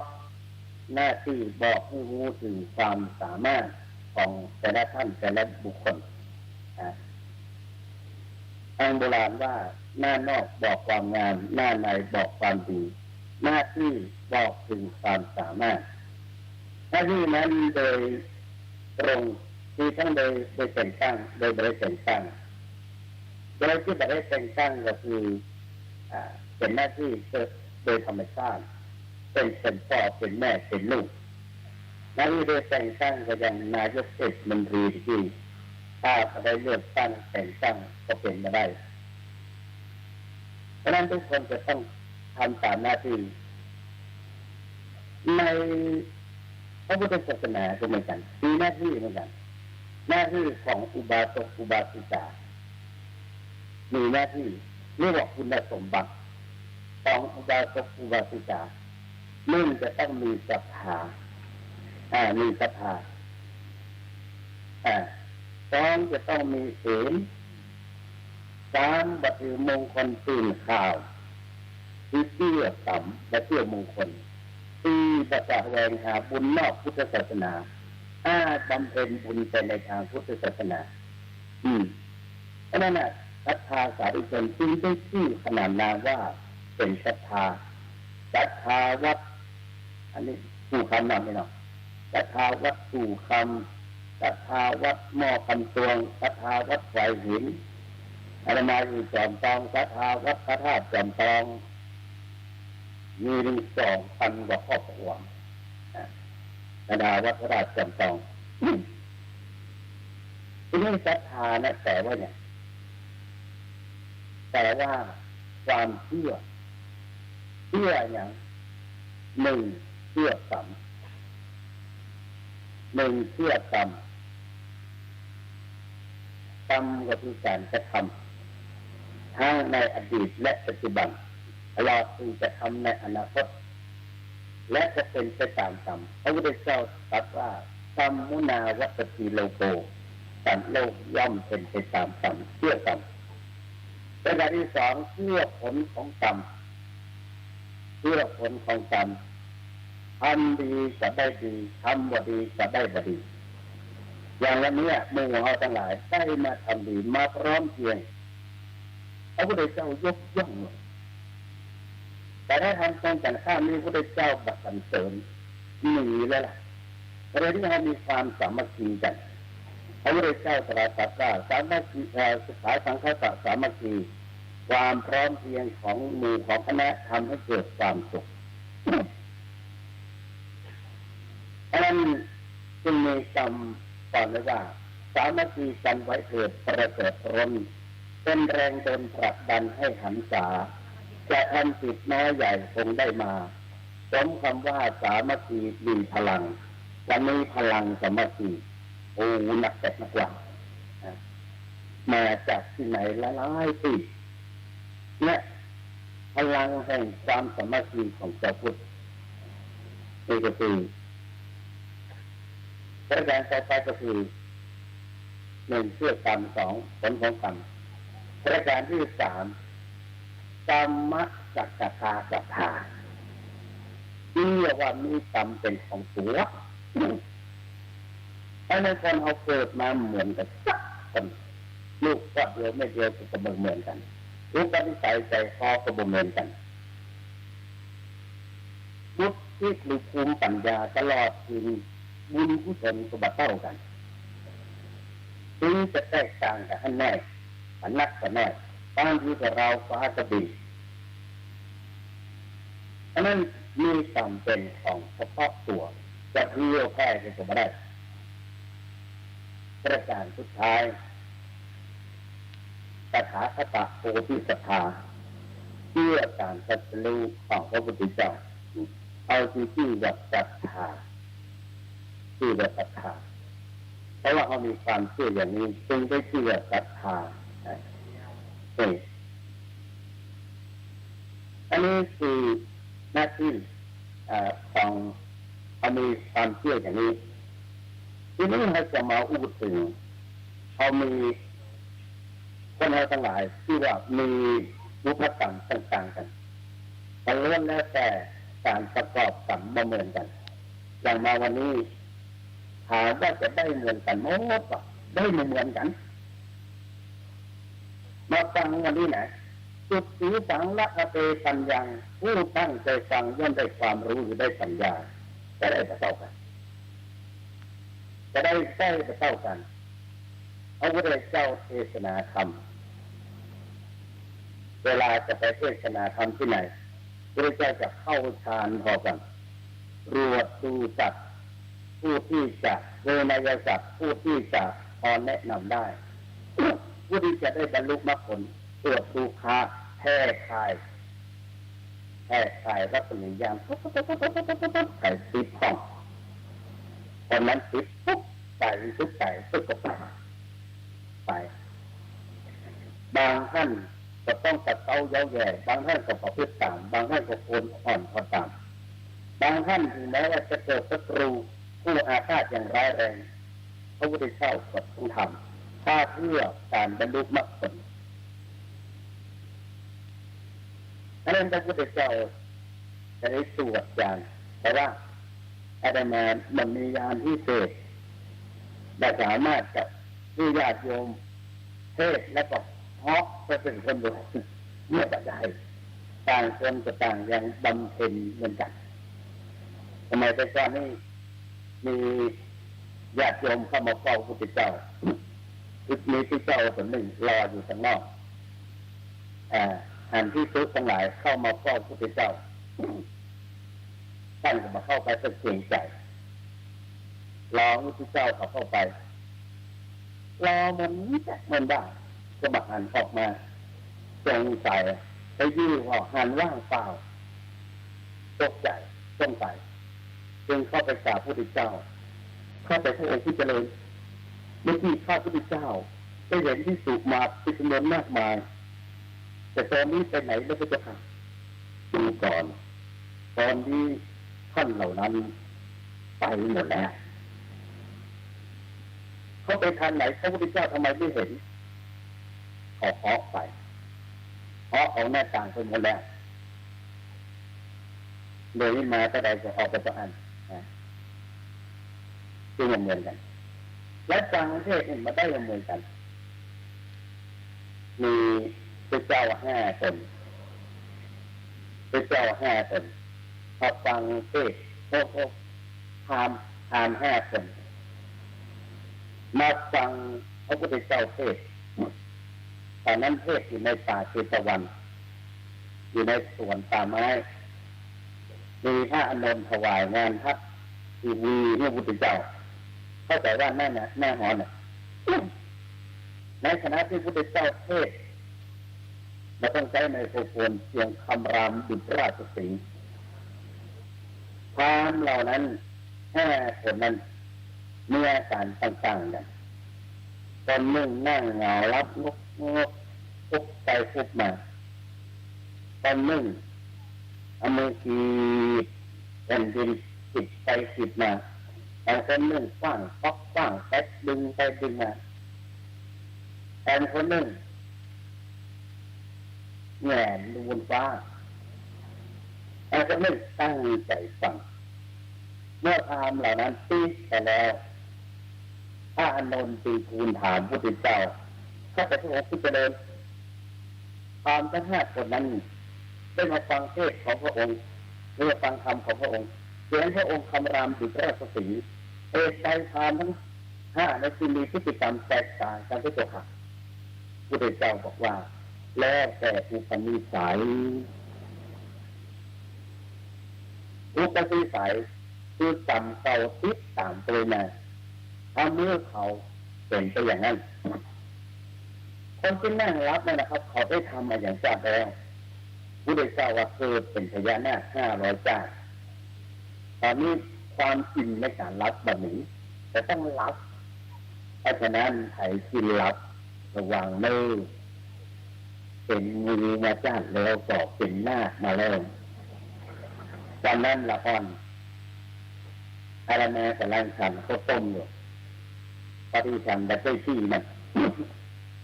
เขาไปให้ที่โต๊ะรับแขกที่ลานวัดนั่งอูเล่นเขาอยู่จะฉันยา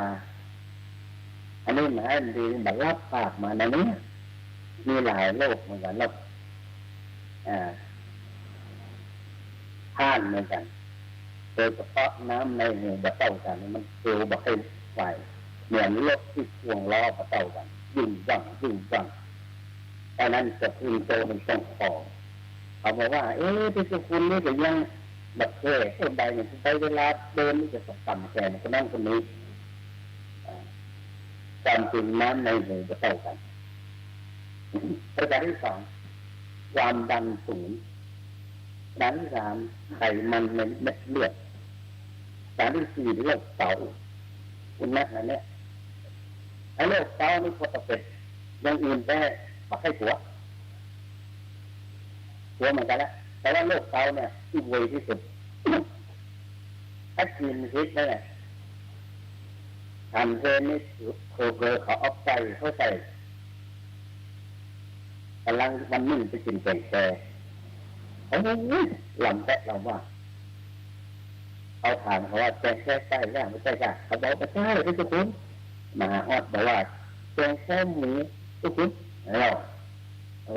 แกงแค่หมูฉันได้แต่กับเสียชิ้นออกฟิสิกก็ยังแบบต้องฉันละชิ้นมันกระเพาะมาแย่แล้วก็จะอืดยังค่ำตาดำมาฉันเกือบหมดแกลุงชิ้นไก่ว่ะอะไรมากับต้มเป็นอย่างก็ฮะชิ้นไก่แต่ชิ้นไก่ก็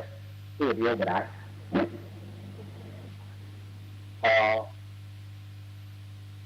แรงมามันก็เป็นอย่างมองรู้สึกเนี่ยน้อยคงไม่มีปัญหาการกินแล้วก็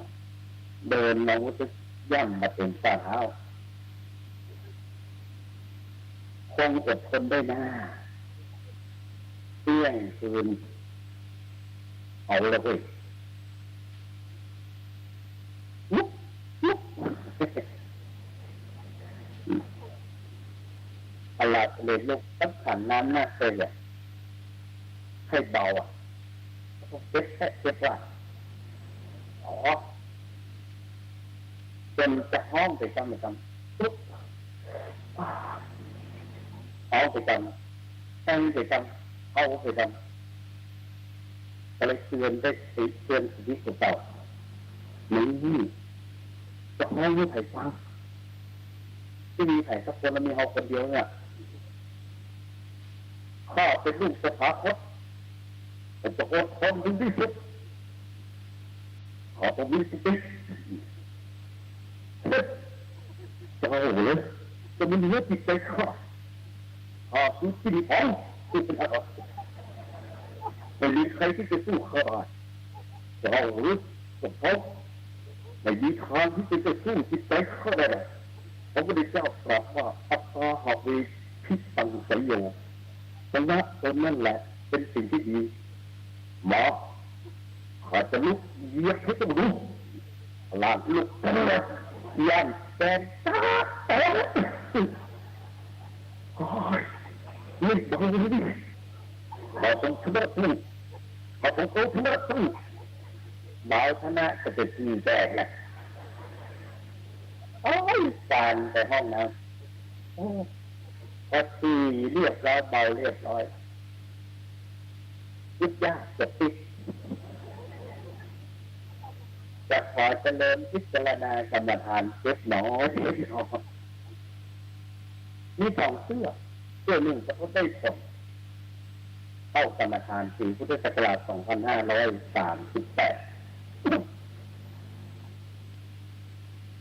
พอดีเต้าเกิดขึ้น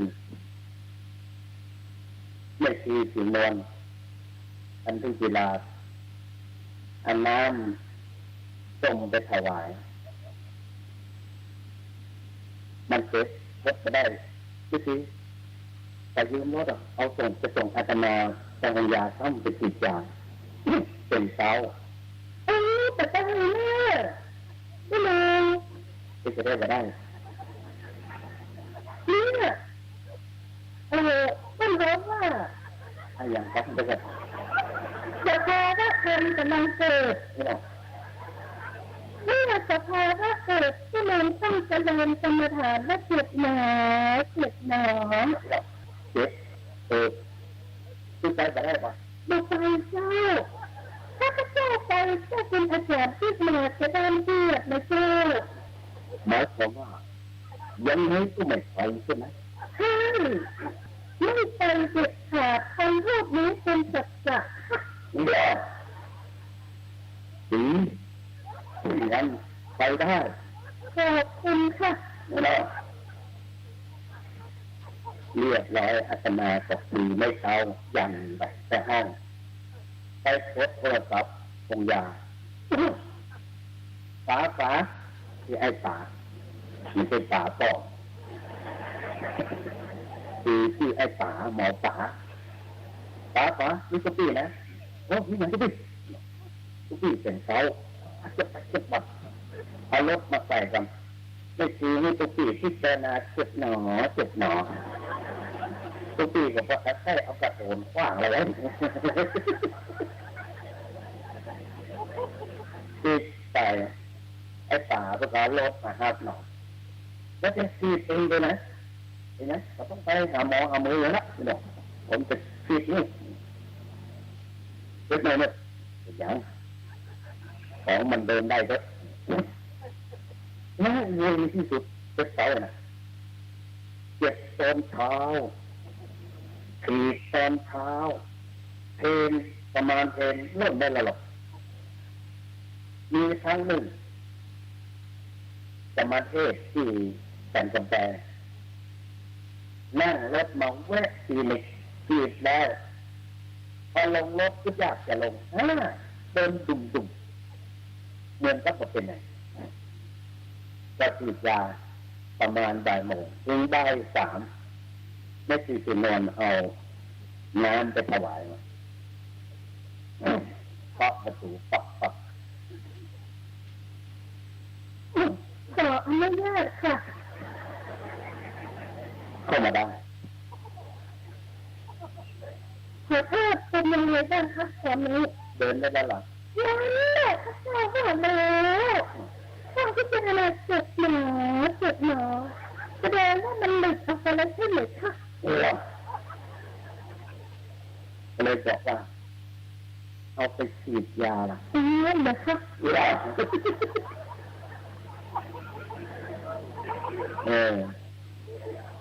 นี่พุทธเจ้าว่าอโลกยาปรมาลภาความไม่มีโลกเป็นลาภอย่างยิ่งนี่เป็นกรรมของใครของมันไอ้ท่านที่รับนั่นก็คือเกิดเป็นหน้า500เจ้ามาเลยนะนี่เขาเรียกว่านิสัยเขาได้พบคุณสมบัติพิเศษของนักเทศถ้าลืมแล้วโอ้โหส่งบิดหลงอะไรดีเมื่อกี้ข้าพูดอะไรเนี่ยต้องประเทศของธรรมะและคนที่2เราไปจบค่ะคนที่2ที่ขีดแผ่นดินขีดไปขีดมานั่นแหละไปจบค่ะไอ้หมอนี่เคยเกิดเป็นไส้เดือนมา500 ชาติโอ้นิดหน้าล่ะถึงขีดแผ่นดินคนที่3เราไปจบค่ะไอ้คนที่ขว้างเคาะขว้างแตกดึงหั่นดึงนี่ไม่แบบไปจบค่ะมันเคยเกิดเป็นมัจจโตมา500 ชาติขอโทษมัจจโตชาวบ้านก็ไม่รู้เรื่องกรุณาขยายความเลยที่จะฟังกำลังเขาเรียกมังกี้คนไทยก็ลิงคนเมืองว่าอีวอกก็เป็นลิงมา500 ชาติแล้วคนที่แงนดูบนฟ้าสงบสงบเราคนนั้นเคยเกิดเป็นหมอดูเดือนดูดาวลัคนานั่นเลยเนี่ยราศีนั่นราศีนี้ชาตินี้มันไปยินมาเป็น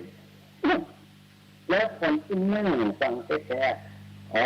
คนนี้เคยเกิดเป็นชะตาใจเชียงใหม่เคยเกิดเป็นผู้คงแก่เรียนตั้งใจฟังรู้เป็นหมอกิจก็ได้ตั้งใจฟังคนเดียวคือเจ้าคนเดียวตั้งใจฟังเพราะนั้นถ้าตั้งใจฟังอาตมาก็บอกว่าคนที่จะเพื่อใจกับนักศึกษายิ่งที่สุขิสุริอาตมาไปสอนแก่นักเรียนเรื่องการตั้งใจฟังอาตมาแต่งเป็นเองแต่ถ้าหากได้มาฮ้องอย่างนี้เขาไปจับผิดแล้วต้องยืนละอ่อนมาห้องเนาะละอ่อนมาห้องเนาะขอเชิญเด็กหญิงชื่ออะไรชื่อน้องอย่างบอกให้ชื่ออะไรน้องชื่ออย่างน้องฟ้าน้องชื่ออะไรคะน้องชื่อฟ้าจ้ะค่ะเบาๆน้องชื่ออะไรคะน้องชื่อฟ้าจ้ะค่ะฟ้าจ้ะค่ะร้องเพลงให้หลวงลุงฟังได้ไหมร้องเพลงอะไรคะที่หลวงลุงจะส่งกระแสจิตให้น้องร้องจะร้องไหมถ้าหลวงลุงส่งกระแสจิตมาฟ้าก็จะร้องสิคะดีแล้วร้องฟรีหรือร้องจะเอากันครับขอเล่นเพลงที่เราก็ขอละอะไรป้าเลยมันเด็กแหละตุลุงสั่งเลยเตยสุจิกุลิถ้าจะร้องใช่ปะถ้าหลงลืมฟ้าขอเลยถ้าหลงลืมไม่อนุญาตฟ้าก็ไม่ร้องดีให้สอนนั่นเลยค่ะเล่นได้เล่นทำไหนกันคะเอาฟังก่อนได้ค่ะ1 2 3 4 5 6แล้วก็ใช่ที่หอเพลง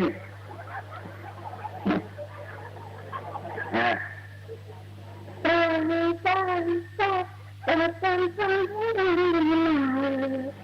ฟังฟังฟังเกิดเป็นฟังให้ดังดีหนาฟังแล้วอย่าท้อถอยฟังแล้วอย่าท้อถอยมาเป็นเด็กนะก็ต้องคอยฟังน้องฟ้าถึงตบมือให้น้องฟ้าสักรอบสิเก่งมากปัญญาอ่อน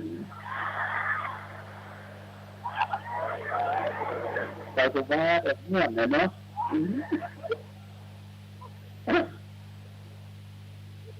ฟังแล้วจะทำไงน้องฟ้าฟังแล้วก็ต้องคิดสิคะอ๋อ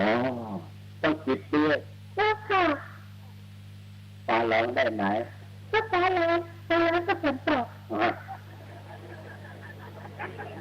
ฟ้าใช่ค่ะอย่ายั่วหลงลืมเตือนแล้วไม่รู้ว่าฟ้าร้องก็ฝนตกสิคะร้องเพลงต่อไปร้องเลย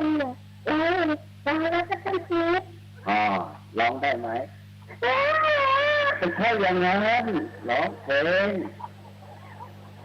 ก็ไม่รู้แต่ว่าจะร้องคือให้ทุกคนเลยจ้ะเกี่ยวแต่หัวหูเดี๋ยวอาตมาแม่แต่มีทุกอาจารย์ทุกครูอายุเท่ากันเดี๋ยวเป็นพวกคุณแล้วเกี่ยวจะเป็นเล่นมากเลย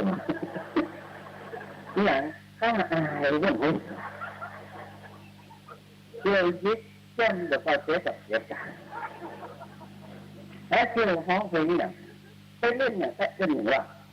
มาถึงสี่หรอกจะพาใส่กันก็ไปใส่ตะวันตลอดกล้วยปูอะไรเด็กละฟ้าห้องเพลงฟังแล้วคิดไม่เป็นแก่ไปหน่อยเสียงหน่อยฟังแล้วคิดไม่เป็นได้หรือเปล่าคะได้ฟังแล้วคิดไม่เป็นจิตใจเยือกเย็นได้แล้วคิดเป็นจิตไม่เกิดปัญหาได้จริงนะจริงนะ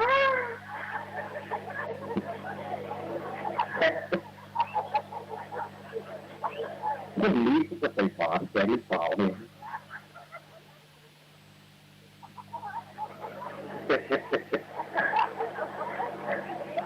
ตอนนี้ว่าตุลุงทองมรณภาพไปหนึ่งใจกล้าเลย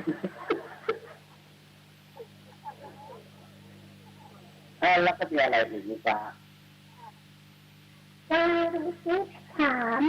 ต้องถามด้วยใช่ไหมใช่ค่ะถูกแปลว่าอะไรถูกแปลว่าอะไรถามลองร้องให้ฟังดิไม่ใช่ร้องเพลงทำจากศาสตร์เรื่องความเป็นธรรมดูก่อนทำจากศาสตร์เรื่องความเป็นธรรมดูก่อนเกิดท่านออกจากสอนเกิดท่านออกจากสอนเป็นพ่อเป็นคนจะทำมั่นใจดีมากนะผมฟ้าฟ้าไม่กับฟ้ากับฝนก็มาพร้อมกันไม่หรอกเวลามีฟ้าฝนไม่มีก็ได้ได้ฟ้าเป็นเศรษฐีฟ้าเป็นลูกใครลูกก็แสวงลูกก็แสวงแล้วเป็นแม่ชื่ออะไรเป็นแม่ชื่อบอกหน่อยสิบอกไปสิ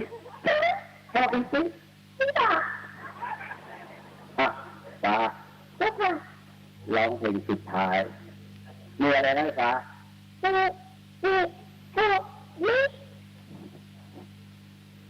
ลิแปลว่าอะไร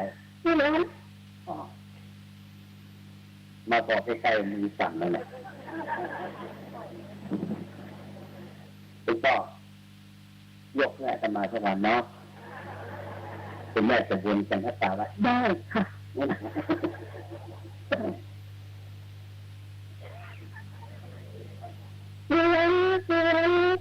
อย่าเป็นนักเรียนเป็นเพียงรายการอย่าเป็นนักเรียนเป็นเพียงรายการ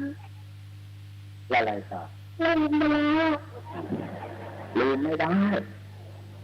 เรียน งงเกิดความแน่นอนเรื่องงงเกิดความแน่นอนจะเชื่อมโยงกันคนที่มาเสนจบจริงๆน้องฟ้าตบมือให้เกียรติน้องฟ้าหน่อย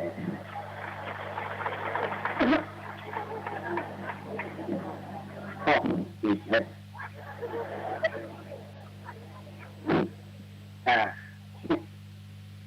เอาไปคนตั้งใจฟัง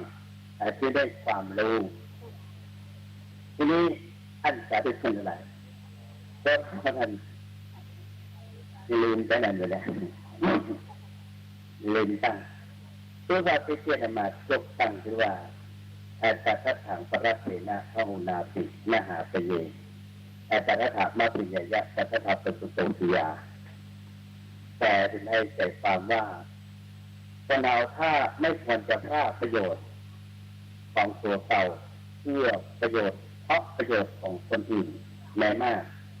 รู้ประโยชน์ของตัวแล้วก็ควรจะรีบขวนขวายในประโยชน์ของตัวคนเรานั้นได้ทำประโยชน์การมาเดือนนี้ประโยชน์อื่นๆนั้นมาคงบอกอูละประโยชน์ในปัจจุบันประโยชน์ในอนาคต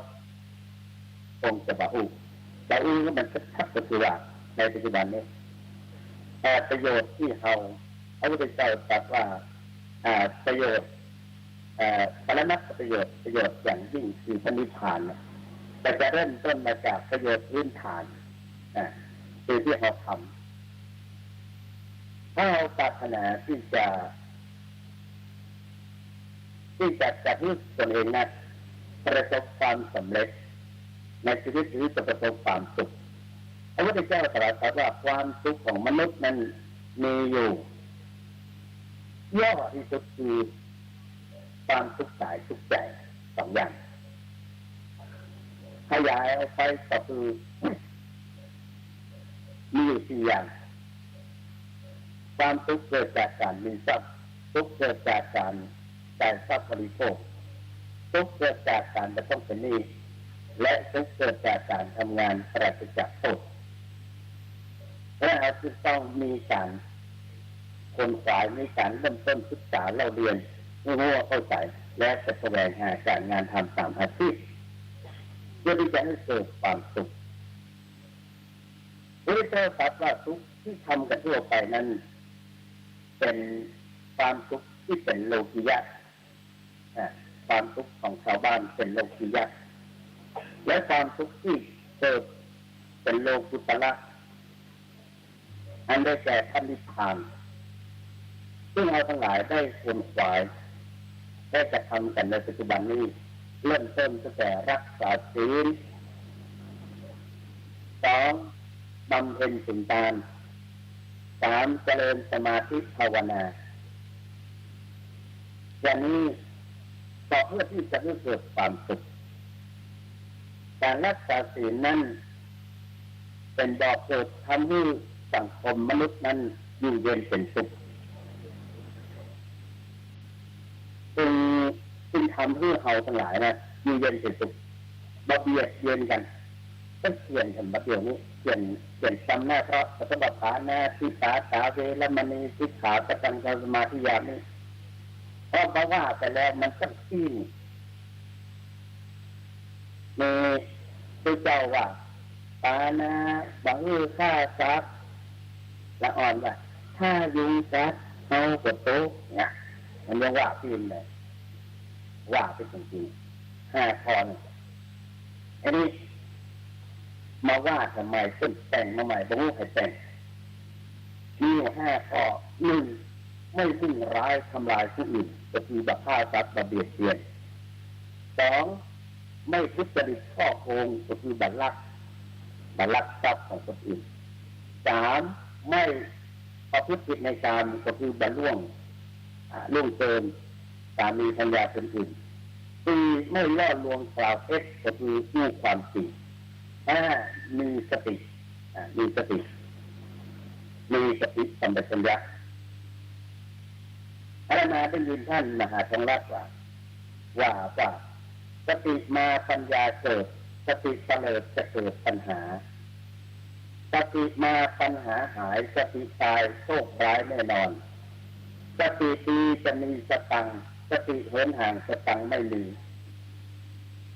สติดีจะมีรอยยิ้มสติสุขขึ้นรอยยิ้มไม่มีสติมาหมาไม่กัดสติสุขตัดจะกัดคิดเอาประเดี๋ยวเลยมาสอนเราอ่อน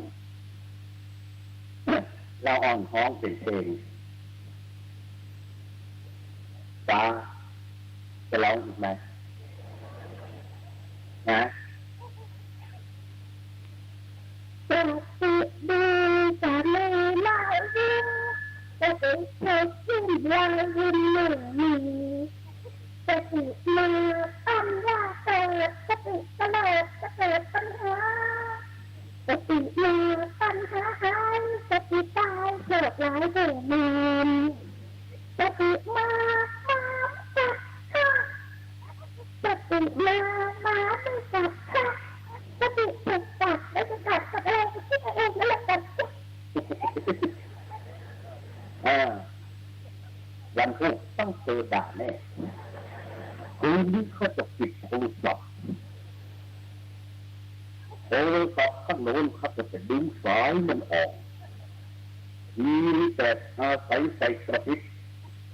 ออกไปกระพริบแสดงว่ามาแล้วไอ้ที่จะพูดถึงการเตือนว่าไปแล้วภาวนาเขาเป็นลูกศิษย์หลวงพ่อทองบอกว่านี่จะรู้กันหลวงพ่อทองครับอาจารย์หลวงพ่อพระเดชพระคุณหลวงพ่อเจ้าคุณพระเทศสิทธาจารย์หลวงพ่อทองนั่งไปสารวันหนึ่งอาจารย์ให้อย่าอู้นะเพราะว่าตามปกติโชเฟอร์เขาบอกว่าท่านเจ้าคุณในเวลาตอนที่เป็นพระครูขึ้นรถตั้งแต่ขวางไม่อายยันมาถึงเชียงใหม่ไม่ยุบปากสักคำล้ำไปเลยพระเดชพระคุณพระราชสีมากรไปตรวจนักธรรมด้วยกันท่านประชุมนักธรรมกับประชุมเนี่ยตัวอย่างเนี่ยที่วัดท่าตอนเสร็จจากนั้นจะไปฉลองสมณศักดิ์ของพระครูศรีรัตนาพรณ์วัดพรหมวงศารามกรุงเทพตอนนั้นอาตมามีรถหรอกBMW คู่ชื่อเสียงซื้อเก่าของคนไปมาก็ซ่อมก็อาตมาอินดูล่ำเหลือก็เลยดูไอ้แต่จะวีจอมรถถึงจะวีเดินสุดท้ายขายไว้ตุ๊กเนาะพออินดูล่ำไม่ขายเลยการที่ขายนั่นเป็นเช่นอย่างเพราะอาจารย์มหาพิทูลเรียนทำเก้าประโยคจะมาสอนประโยคเจ็ดอาจารย์ก็พูดอยากได้ประโยคเจ็ดไหมอยากได้คนอื่นไม่อู้ภาษาอู้เสียงแข็งพระตัวเก่านี่เสียงหล่ออาจารย์ก็พูดครับอยากได้ประโยคเจ็ดไหมอยากได้ครับถ้าอยากได้ขายรถขายรถมีเท้าของคนหลุดหมดสิเขาไม่ขายรถผมจะไม่สอนแก่ท่านเป็นอาคารถ้าให้ยื่นเงื่อนไขอย่างนี้ผมก็ต้องยอมดีมากขายเสียขายก็เอาคืนมาว่ะขายไปเอาไปคับ3-4 วันคืนหมด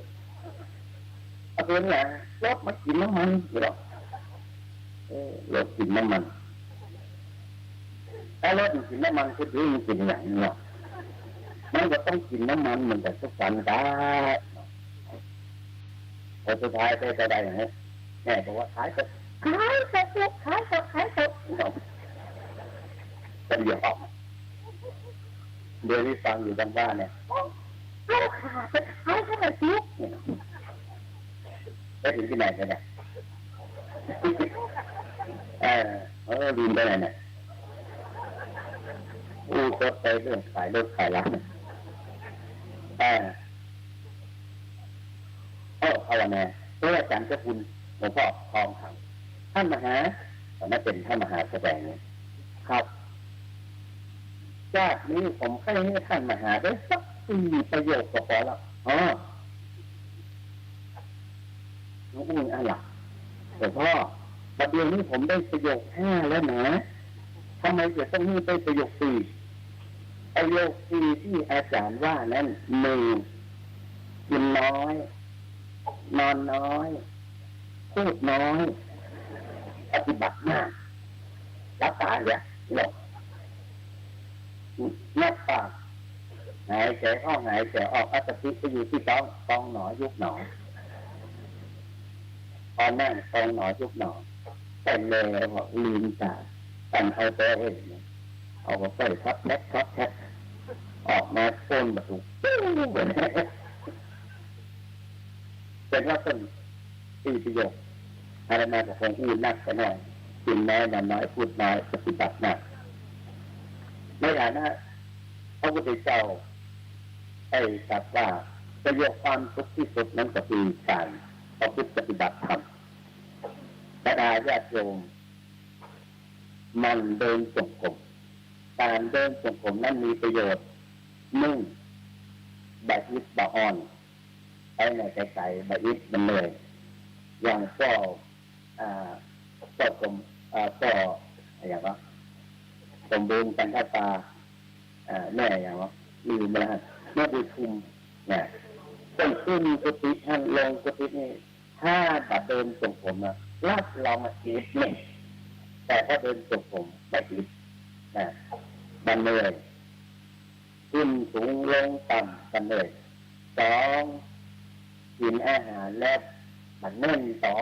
2จะต้องไปดื่มอีโนจะต้องไปกินในไหนต่างเราต้องไปกดรถแก๊สมันย่อยอาหารดีประการที่3ไล่เลือดไล่ลมแล้วที่ลองเดินจงผมคนเดียวก็เถอะมันถึงเลือดลมถึงไหลพล่านปรีจังหวะขึ้นตังลมพวกเราขึ้นตังบนกับลงตังลุ่มไล่มอลบอันมันขึ้นตังลมนี่ขึ้นตังบนนี่มันถ้ามันไหลลงตังลุ่มบอกเรื่องไปอยู่ใกล้เนี่ยเราต้องไปกินยาลมละประการต่อไปเป็นกำลังสมาธินั่งสมาธิได้หนึ่งสมาธิติดง่ายเนี่ยที่นี้ส่งนั่นแหละและทำให้อายุยืนเลือดจะไปแล่นได้ดีเลือดลมไหลดี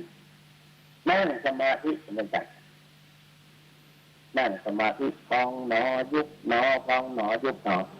อย่างน้อยเมื่อได้สมาธิครูบาเขาตักกับผ้าอารามาอยู่กับต้นอารามายุบเวลานั่งสมาธิครูบามืนตาก็แย้งขับเวลานั่งภาวนามึงยังไม่ตั้งใจเตาหนียิบหมดถ้าคนนางอยู่ตั้งหลังเป็นหันเนี่ยเป็นมาบอกว่า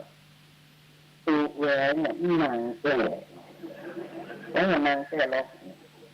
นี่ตั้งใจเอาอย่างที่วันหนึ่งขออยู่มีสติตั้งมั่นอย่างน้อยหมกยาหมกใส่กลมกินน้ำย่างผัดหูเงยแมดลีนหมกใส่กลมกินน้ำย่างผัดหูเงยแมดลีนใส่น้ำไปสักทีเท่านั้นย่างผัดหูใส่ต้มกินน้ำเดี๋ยวไปจ้างเขาผูกครึกเงยแม่ดิ้นนี่เป็นสมาธิดีแล้วคิดน่าจะเป็นดีละเพราะนั้นถ้าจะคิดมาดีเอามาได้ในคิดของเราพระเจ้าบอกว่าจิตเตสังกิริเถทุกติปฏิสังขารถ้าเอามารักษาจิตเรามีแน่อุ้ยสำนึกเดี๋ยวแม่แก้มาแล้วนะเราไปแก้เนาะ จำพีทฮอปนึกว่าจะไม่เกี่ยวมานั่งกันนะมีแม่อุ้ยคนหนึ่งแต่ใส่ชื่อแม่อุ้ยอย่างนี้แม่อุ้ยป๊อปมือมากส่วนมากจงมันสมมติเนี่ยป๊อปจะมีแค่มาคนเดียวเนี่ยแม่อุ้ยป๊อปสมัยแต่ก่อนโยกเข้าทางตรงโยกไปกับมอกเข้าเลยมอกเข้าต้นหอมเข้าหน้าหนาวแต่ถ้าคนหนาวอย่างเดียวปุ๊บมันก็หนาวอยู่ในหูมันหนาวออกมาอยู่มาถึงแดดพื้นเข้ามันถึงแดดพอแม่วีป๊อปไปยกเข้าจากเฝ้านี้เป็นรวมเฝ้านี้มันพบมันได้แสงไวหรอกมันแสงใส่ตามันไวมันไปไหนไม่ได้มันก็ยกเอาสีสองสีเนี่ยตื้อตากันตื้อสองแม่วีป๊อปหันมันตื้อตาจำเอวมันได้มาก็ได้มาแล้วเหลียวใต้ไอ้จักเอาเคยขี่จ้อเคยเสื้อเขาเคยเป็นอย่างนี้ก็กินอย่างนี้คนยองบอกเคยกินนะเอามามัดเอวกบเอาล่ามมาที่ต่อเปลือกน้ำมากินมดน้ำลดมดคบโอ้ไปหาแล้วอินดูกดคนยองว่ะอินดูหมดครบมันเอามีดที่โตกันเอาไม้แท่งมารีบกินนิดหนึ่งเอาแขนตั้งทำให้มันสบายกันได้หมดตะครบมึงเนี่ยโต๊ะถูกมัดอย่างต้องหม้อเข้าไปไปเจอทันส่วงทำไมวะมันเหงาแล้วเนี่ยมีเตี้ยละเนี่ยเอามาใส่กันแม่วันนึงได้หลายตัวแต่แรกหิ้วมาจัดเอามาขังไว้บ้านขังไว้ได้แต่ก็ต้องห่วงละขังไว้แล้วนะอาตมาไม่เคยไปคำเนี่ยอ้างเป็นแอร์จริงเอาใกล้จะตายซัมมุนาวัตติโลโกจับลูกย่อมเป็นติตามสัมเกิดอุปทานเอาใกล้จะตายเจ๊แอวฮ้อนเจ๊แอวฮ้อนเจ๊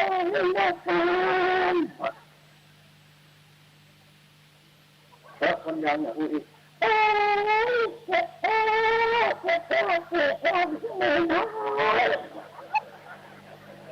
เป็นยางกันต้องอู้นี่นะคน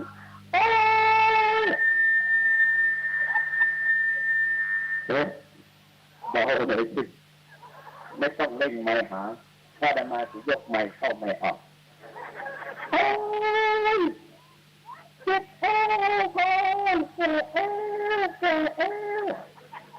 ลูกสาวลูกผู้ชายซึ่งอยู่ใกล้ลูกสาวแก้ออกแก้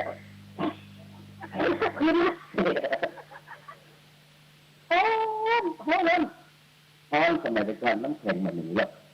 อันน้ำมันนึ่งน้ำมันนึ่งมันเป็นน้ำฮ้อนนะมันเย็นตัวเย็นน้ำมันนึ่งน่ะตอนแรกมันฮ้อนแต่ว่าแก้แผลบวมแผลอย่างดีนักแลน้ำมันนึ่งน่ะน้ำมันนึ่งมาใจอุบาปันก่อตะเรียนโมกันยังบาดสายที่เป็นเล่าว่าแรงว่ะแรงดำคือดีต่อยกว่าคนสุดท้ายตายคิดออกจะไปไหนแต่คนหนึ่งได้ยินหลายเพื่อนเนาะที่ว่าทุกเจ้าอู้หลายตนแล้วที่ว่าไปเก็บหอยมาแกงก็ใกล้จะตายที่เจ้าหันเจมีบัคดีอาจารย์บัคดีที่เจ้าก็ทำไมต้องถึงทุ่มไปอย่างที่เจ้าก็บอกว่าโยมนี่อาตมานะ พระมหาแสวงนะโยมเป็นสัญลักษณ์แห่งพระอรหันต์อาตมานุ่งเหลืองห่มเหลืองเป็นสัญลักษณ์แห่งพระอรหันต์นะโยมนะว่าตามอาตมาสิอรหันต์อรหันต์โยมคนนี้โอ้ยโตวัดสตาสอนง่ายมองพระพุทธรูปที่โยมที่ในวิหารเนี่ยดูที่ดูตั้งแต่พวกเราขึ้นมาถึงพระอุระแล้วก็ไปถึงพระนราชหน้าผากและพระเศียรจะเห็นพระเกศาโยมมองดูดิเห็นหรือยังเห็นแล้วว่าอรหังสิอรหังอรหังในขณะนั้นสัมมาปรากฏเงยผมพระเจ้าหงายขึ้นเงียบขึ้นออกมาอรหังว่าตายทุกขติจะเป็นอย่างไรกันบ้างอันนั้นจะต้องนั่งสมาธินั่งสมาธิจบกันนี้กันนะย้อนไปคุณหนึ่งที่ละอ่อนตอบเรื่องพระอานนท์อะไรมาจากคุณนั้นลักษณะพระอานนท์เด็กท่านแต่ท่านอันนี้มีหน่อยวันนี้ดูฟังแบบแข่งหกแข่งแชร์พระอานนท์นี้ก่อนจะรับเป็นที่พระอุปถาเสนอยัตติเสนอเงื่อนไข8 ข้อ1 ห้ามนะเข้าไปหาพระพุทธเจ้าข้าแต่พระองค์ผู้เจริญหากว่าจะให้หม่อมฉันเป็นพุทธอุปถากแล้วหม่อมฉันขอยื่นกติกา5 ข้อ8 ข้อไม่ทราบว่าพระองค์จะรับได้หรือเปล่าพระเจ้าค่ะว่ามาเปิดสิประเด็นขออย่าประทานบิณฑบาตให้แก่ข้าพระพุทธเจ้าข้อ 2ขออย่าประทานจีวรอันประณีตแก่ข้าพเจ้าข้อ 3อย่าประทานให้ข้าพเจ้านอนในพระคันธกุฎีเดียวกับพระองค์ข้อ 4มีทายกมานิมนต์อย่าพาข้าพระพุทธเจ้าไปเป็นอันขาดมีข้อเสนอต่อไปมีแต่ข้อห้ามต่อไปเป็นข้อขอร้อง1ลืมอะไรกันตึกก็ลืมนะครับบอกได้นะแต่ละกันมาแบ่งนะ1เมื่อมีทายกมานิมนต์ขอให้พระองค์เมื่อข้าพเจ้ารับนิมนต์ไว้ขอให้พระองค์ไปสิทธินิมนต์ที่ข้าพเจ้ารับไว้ 2เมื่อมีคนมา 3อะไรอานนท์ลืมไปแล้วข้อ 3นะอาจารย์ได้เตือนกำลังจดเนี่ยจะหาโอกาสอะไรลืมแบบตรงนี้หากพระองค์ให้ตามเนี่ยแต่ที่ยังจำอยู่นะการลืมการสูญเสียความสามารถในการระลึกการลืมการสูญเสียความสามารถในการรู้จักการลืมคือการสูญเสียความสามารถในการถ่ายทอด 3 เมื่อทายกมานิมนต์ขอไปเมื่อข้าพเจ้ารับนิมนต์แล้วขอพระองค์จงไปงานที่ข้าพเจ้ารับนิมนต์ 2ลืมนะจะไปไหนลืมไม่ได้เนี่ย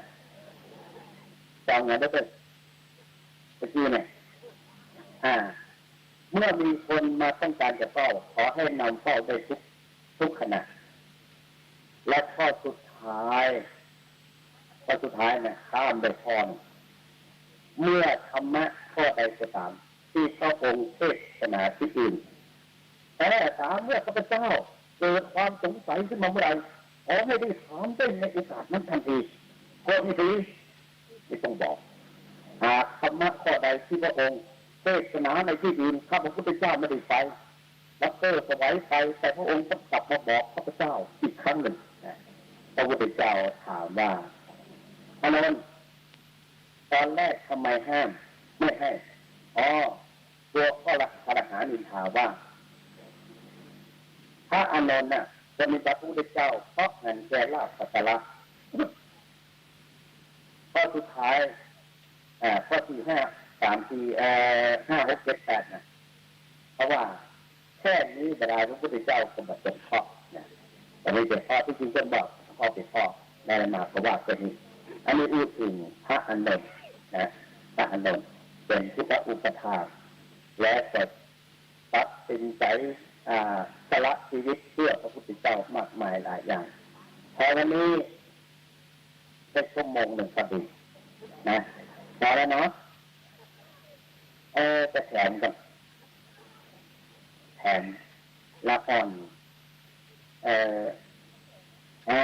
คิดได้แล้วประหารหน้าละครคิดได้แล้วจะเล่าวิชาในฝังดูหนึ่งและจะถูกสรุปแล้วก็จะจบละมีสมัยหนึ่งมีพระเจ้าคนหนึ่งเก่งก็ไปฏิบัติเทศสอนเพื่อนอย่างอาตมาก็ต้องเพื่อไหวเนี่ยแหละสอนอาจารย์ต้องเพื่อมาสวายพระเทศแล้วก็พอถึงปี 3ก็ไหนรายการวิทยุมันนะอาตมาก็เคย2-3เสื้อหมู่ไหวเลยสู้มาได้1 จีวรเรียบร้อยเข้าไปหาพระพุทธเจ้าพระพุทธเจ้าก็ให้สอนกันก็เลยว่าท่านโพธิละกำลังมาโพธิละกำลังนั่งโพธิละกำลังไหว้โพธิละกำลังเดินไปตั้งคิดในใจวันที่สุดหอกที่เข้าไปฟ้องพระพุทธเจ้านึกว่าจะได้รับคำชมแต่พระพุทธเจ้าก็ตำหนิเราว่าโพธิละแสดงว่าพระพุทธเจ้าเห็นภายในจิตใจของเราไม่ได้เราจะต้องทำให้สำเร็จให้ได้วันหนึ่งเช้ามาแจ้งตั้งนอนมาหลับคืนนั้นตั้งลึกเช้ามาสุดเป็นหลังหน้าตั้งก็พอแต่ก็เพิ่นที่เจ้าทั้งหลายจะนึกว่าทุกธรรมดาเนี่ยออกมามือเดียวกัน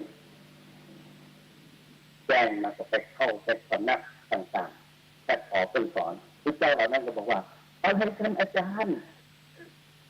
ธรรมะทุกอย่างที่พวกข้าพเจ้าได้ศึกษาเราเรียนมาก็ล้วนแล้วแต่อาจารย์เป็นผู้แนะนำคำสอนอาจารย์อย่ามาล้อเล่นพวกผมเลยนะเมื่อตัดสินใจมันมีใครสอนไปได้สักหลายวัดหลายวาเนี่ยไปเจอวัดหนึ่งวัดนั้นก็เป็นลูกศิษย์ตั้งพอดีองค์นั้นเป็นอรหันตาได้อภิญญารู้ว่าท่านจะต้องสำเร็จวันนี้ก็เลยบอกว่าอาจารย์ผมไม่สามารถจะบอกอาจารย์ได้หรอกแต่โน่นกุฏิโน่นมีสมณเณรองค์หนึ่งอายุประมาณ17 ขวบสงสัยจะลงจะแนะนำเรียนนี่ไม่ใช่เรียนธรรมดาชนิดแมลงป่องจุฬาเพื่อนนั้นขอบใจก็เข้าไปไหว้นี่แหละไหว้ทำไมขอพ่อปฏิจงเป็นที่พึ่งของหลวงพ่อไปเลยอะไรหลวงพ่อตั้งแต่นะว่าแต่จากพระพุทธเจ้าเคยสัมมาสัมพุทธเจ้าเห็นก็เลยจากหลวงพ่อนั้นแหละเกิดว่าอย่าอมคุมเลยนะที่หลวงพ่ออาจารย์เถอะหลวงพ่อเถอะแล้วหลวงพ่อจะทำตามจริงนะจริงสิแน่นะแน่สิจริงนะจริงสิแน่นะแน่สิมีเพลงนี้เพลงมาจากไหนกันเนาะถ้าอย่างนั้นมีจะมาเป็นนู่นหลวงพ่อข้าดังใจหรือเปล่าจ้าแต่อย่าเตือนออกเป็นนู่นเลยนะทำเลยนะเป็นนี่เลยหลวงพ่อลงอะไรดุมที่ยังเอ๊ะพอขึ้นลงจะถึงเขาขึ้นเพชรไม่เย็นนะแล้วก็หยุดไปละหยุดอะไรหยุดเทศเลยจะได้จัดการสักที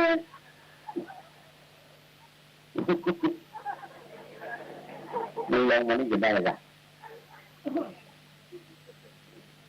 ทีนี้ก็หลวงพ่อมันขึ้นมาเถอะหลวงพ่อก็ขึ้นมานั่งพับเรียบร้อยอยู่ในบนกุฏิหลวงพ่อสำเร็จแล้วนะมันไม่ตั้งใจจะแกล้งหลวงพ่อแต่ว่าอยากจะทดลองน้ำใจหลวงพ่อแล้วคราวนี้หลวงพ่อจะตัดอะไรหรือเปล่าตอนนี้หลวงพ่อจะทำได้แล้วก็เลยจะสั่งสอนอะไรเชิญสิหลวงพ่อกำลังจะเคยฟังฮะคือไม่มีอะไรหรอกหลวงพ่อจะจำพวกนั้นนะแต่พวกนั้นมันไม่เราพวกเลยแล้วอะไรแล้วมันมีอยู่ตัวนึงวิ่งเข้าวิ่งออกถ้าใครจะเมื่อมันวิ่งเข้าไปหลวงพ่อจะจับมันจะจับมันได้ยังไงหลวงพ่อจะจับไม่ได้หลวงพ่อก็ต้องหา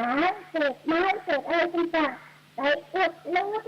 ฆ่าเลยแล้วจับแล้วก็แล้วเดียวหลวงพ่อจะจับมันได้ง่ายดายเลย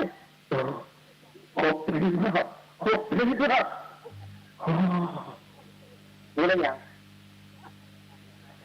ปัญหาที่รู้ได้ยังรู้แต่ว่าคนเราได้มีทวารหกจักขุโสตาจักขุโสตคานะชิวหากายมโนทวารหกติดปุ่มตายติดตาติดแต่ที่หลวงพ่อทองไปรักษาเนี่ยรักษาเอาสติมาอยู่ที่ใจมาอยู่ที่คิดเดียวพิจารณาจิตแต่ว่าเอาพิจารณาที่ต้องแต่ว่าหลวงพ่อองค์นั้นพิจารณาเจาะพิจารณาใจเป็นกุศลใจเป็นอกุศลใจสงบใจไม่สงบก็รู้ท่านก็สำรวมที่ใจตาเยนะสังวโรสาตุการสำรวมกายเป็นการดีมนสาสังวโรสาตุการสำรวมวาจาก็เป็นการดีมัดเพราะวาจายะสังวโรสาตุการสำรวมวาจาก็เป็นการดีมนสาสังวโรสาตุยิ่งสำรวมจิตสำรวมใจก็เป็นสิ่งที่ดีเพราะฉะนั้นพระพุทธเจ้าตรัสว่ามโนปุพังคมาธรรมามโนเศรษฐามโนมยาสภาวะธรรมทั้งหลายมีใจเป็นหัวหน้ามีใจประเสริฐสุดจะสำเร็จแล้วเพราะใจคนเขาว่าทรัพย์ที่อยู่ได้ทรัพย์ใจอยู่ยากอาจารย์เอาเวทิตังประโยชน์ชนะใจตัวเองนั่นแหละเป็นสิ่งที่ดีเตชนาประโยชน์สามีในการเป็นที่สุดลงแห่งพระธรรมเทศนาบันทึกการได้สมควรเกิดเวลาพุทธานุภาเวนะด้วยอำนาจแห่งคุณพระพุทธเจ้าธรรมานุภาเวนะด้วยอนุภาพแห่งคุณพระธรรมเจ้าสังฆานุภาเวนะด้วยอนุภาพแห่งคุณพระสงฆ์เจ้าตลอดถึงทุกตนผลบุญที่ญาติโยมได้กระทำบำเพ็ญมาแล้วตั้งแต่เริ่มต้นจนถึงอวสานต่อผู้แต่นั้นผลบุญนั้นจงปกปักพิทักษ์รักษาญาติโยมทั้งหลายทุกท่านขอให้ราชปราศจากทุกโศกโรคภัยมีพลานามัยสมบูรณ์แข็งแรงมีโชคมีลาภมีนาหาได้ที่สิ่งใดให้สมมาตรปรารถนาแสดงพระธรรมเทศนาหันสมควรแก่เวลาขอสมมุติยุติลงคงไว้แต่เพียงเท่านี้เอวังก็มีด้วยประการฉะนี้สาธุสาธุสาธุ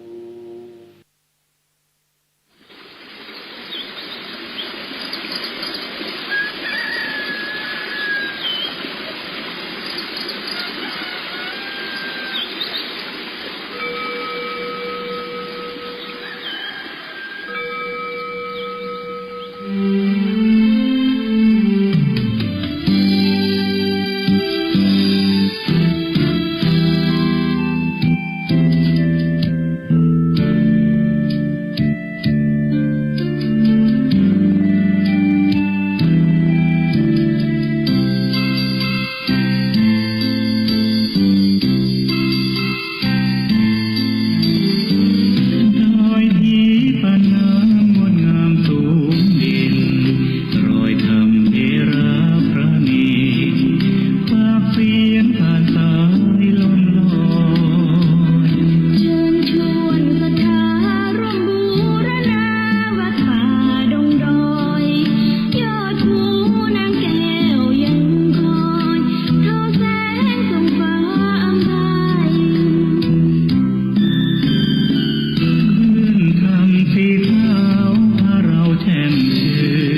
เ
นะโมตัสสะภะคะวะโต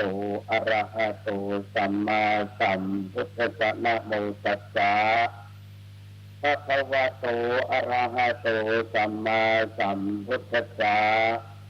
นะโมตัสสะภะคะวะโตอะระหะโตสัมมาสัมพุทธัสสะอัตถะทังปะระเทนะพหุนาปินะหาปเยอาตถะถามะปิญญายะสัทธะปสุโตสิยาติอิวาระณโอกาสแบบนี้อาตมาภาพจะได้ชี้แจงแสดงธรรมะอันเป็นหลักคำสอนในทางพระพุทธศาสนาเพื่อเป็นการเฉลิมฉลองศรัทธาความเชื่อพระสาธะความเลื่อนไปในธรรมของสมเด็จพระสัมมาสัมพุทธเจ้าแล้วจะได้น้อมนำเอาธรรมะมาเป็นหลักสำหรับประกอบกับการดำเนินชีวิตประจำวันตามสมควรแก่เวลาเอามือลงแล้วมันตักได้นั่งฟังสบายๆแต่ต้องก็ต้องเก่งอย่างแต่เมื่อองค์เทศเก่งคนเดียวก็พอละหนักแต่หนักกว่าครูบาอาจารย์ก็มาฟังเมื่อก่อนนั้นบักเคยจะพบสถานได้พันนาก็จะกล่าวว่าเกิดมาเป็นทหารของพระพุทธเจ้าเมื่อออกสงครามจะพยายามไม่สะทกสะท้านแต่ว่าที่มีมาแบบนี้ขาดกันยงและก็ดีใจพระญาติโยมที่รู้จักนักขี่หลายท่านครูบาอาจารย์ที่เคารพนับถือหลายองค์ก็มีกำลังใจครูบาอาจารย์บอกว่าถ้าจะพูดจะต้องสั่นเนิ่นทำใจสบายๆบอกว่าขอบคุณแต่วันนี้มีความพอใจที่ว่าท่านศรัทธาญาติโยมโดยเฉพาะอย่างยิ่งคณะศรัทธาญาติโยมที่ติดตามขบวนรถด่วนให้มาฟังวันนั้นไปตัดวันพฤหัสบดีอะไรมาก็ล้อออกอากาศวันพฤหัสบดีเปิดฟังต่อได้อู้กับผู้จัดท่านที่สถานีวิทยุคือท่านอาจารย์วิสุวัฒน์บอกว่าบัดต้องแล้วล่ะวันนี้ศรัทธาฟังเสียงอินนะแต่ฟังได้รายการนี้ก็พอละแต่ท่านก็บอกพยอมแต่นี่อาตมาได้จัดสาธุชนหลายท่านอยากจะรู้จักอาตมามันเป็นตัวมอกใจแต่ที่จะเป็นส่วนในทีดีพระมหาแสวงมักจะบอกยี่ห้อตัวเก่าเสมอว่าอาตมาภาพสมัยก่อนกับพระครูอาทรสุวรรณบุรีหรือพระมหาแสวงเปลี่ยนทำ7ประโยคบอกทุกครั้งยังบอกผ่านต้องโผเป็นรองหูมาถามมันถามนี้แต่ก็ขอให้มันได้ว่าเห็นละแต่ตอนนี้ได้มาหันศรัทธาญาติโยมขบวนรถส่วนมากันมากมายมากันนักตำรวจเขามากันทุกวัยลายละอ่อนก็มาแต่ที่หันคุณน้องคุณหนุ่มจะน้อยไล่เสิร์ฟน้ำปลื้มใจชื่นใจอย่างนี้มองหันความรุ่งโรจน์ของศาสนาความมั่นคงความถาวรของศาสนาจะต้องถึง5 ปันวสาแน่เมื่อท่านผู้นำของจังหวัดเชียงใหม่หลายท่านคณะกลุ่มหนุ่มสาวก็ดีแต่ที่นายกเทศมนตรีได้มาอะไรมาเคยมาสอนเป็นวิทยากรอบรมวิปัสสนากรรมฐานที่มหาวิทยาลัยสงฆ์ทุกวันอาทิตย์ระยะปัญหาเสียงอาตมาก็ได้อ่านหูจะมีความตื้นใจว่าสตรี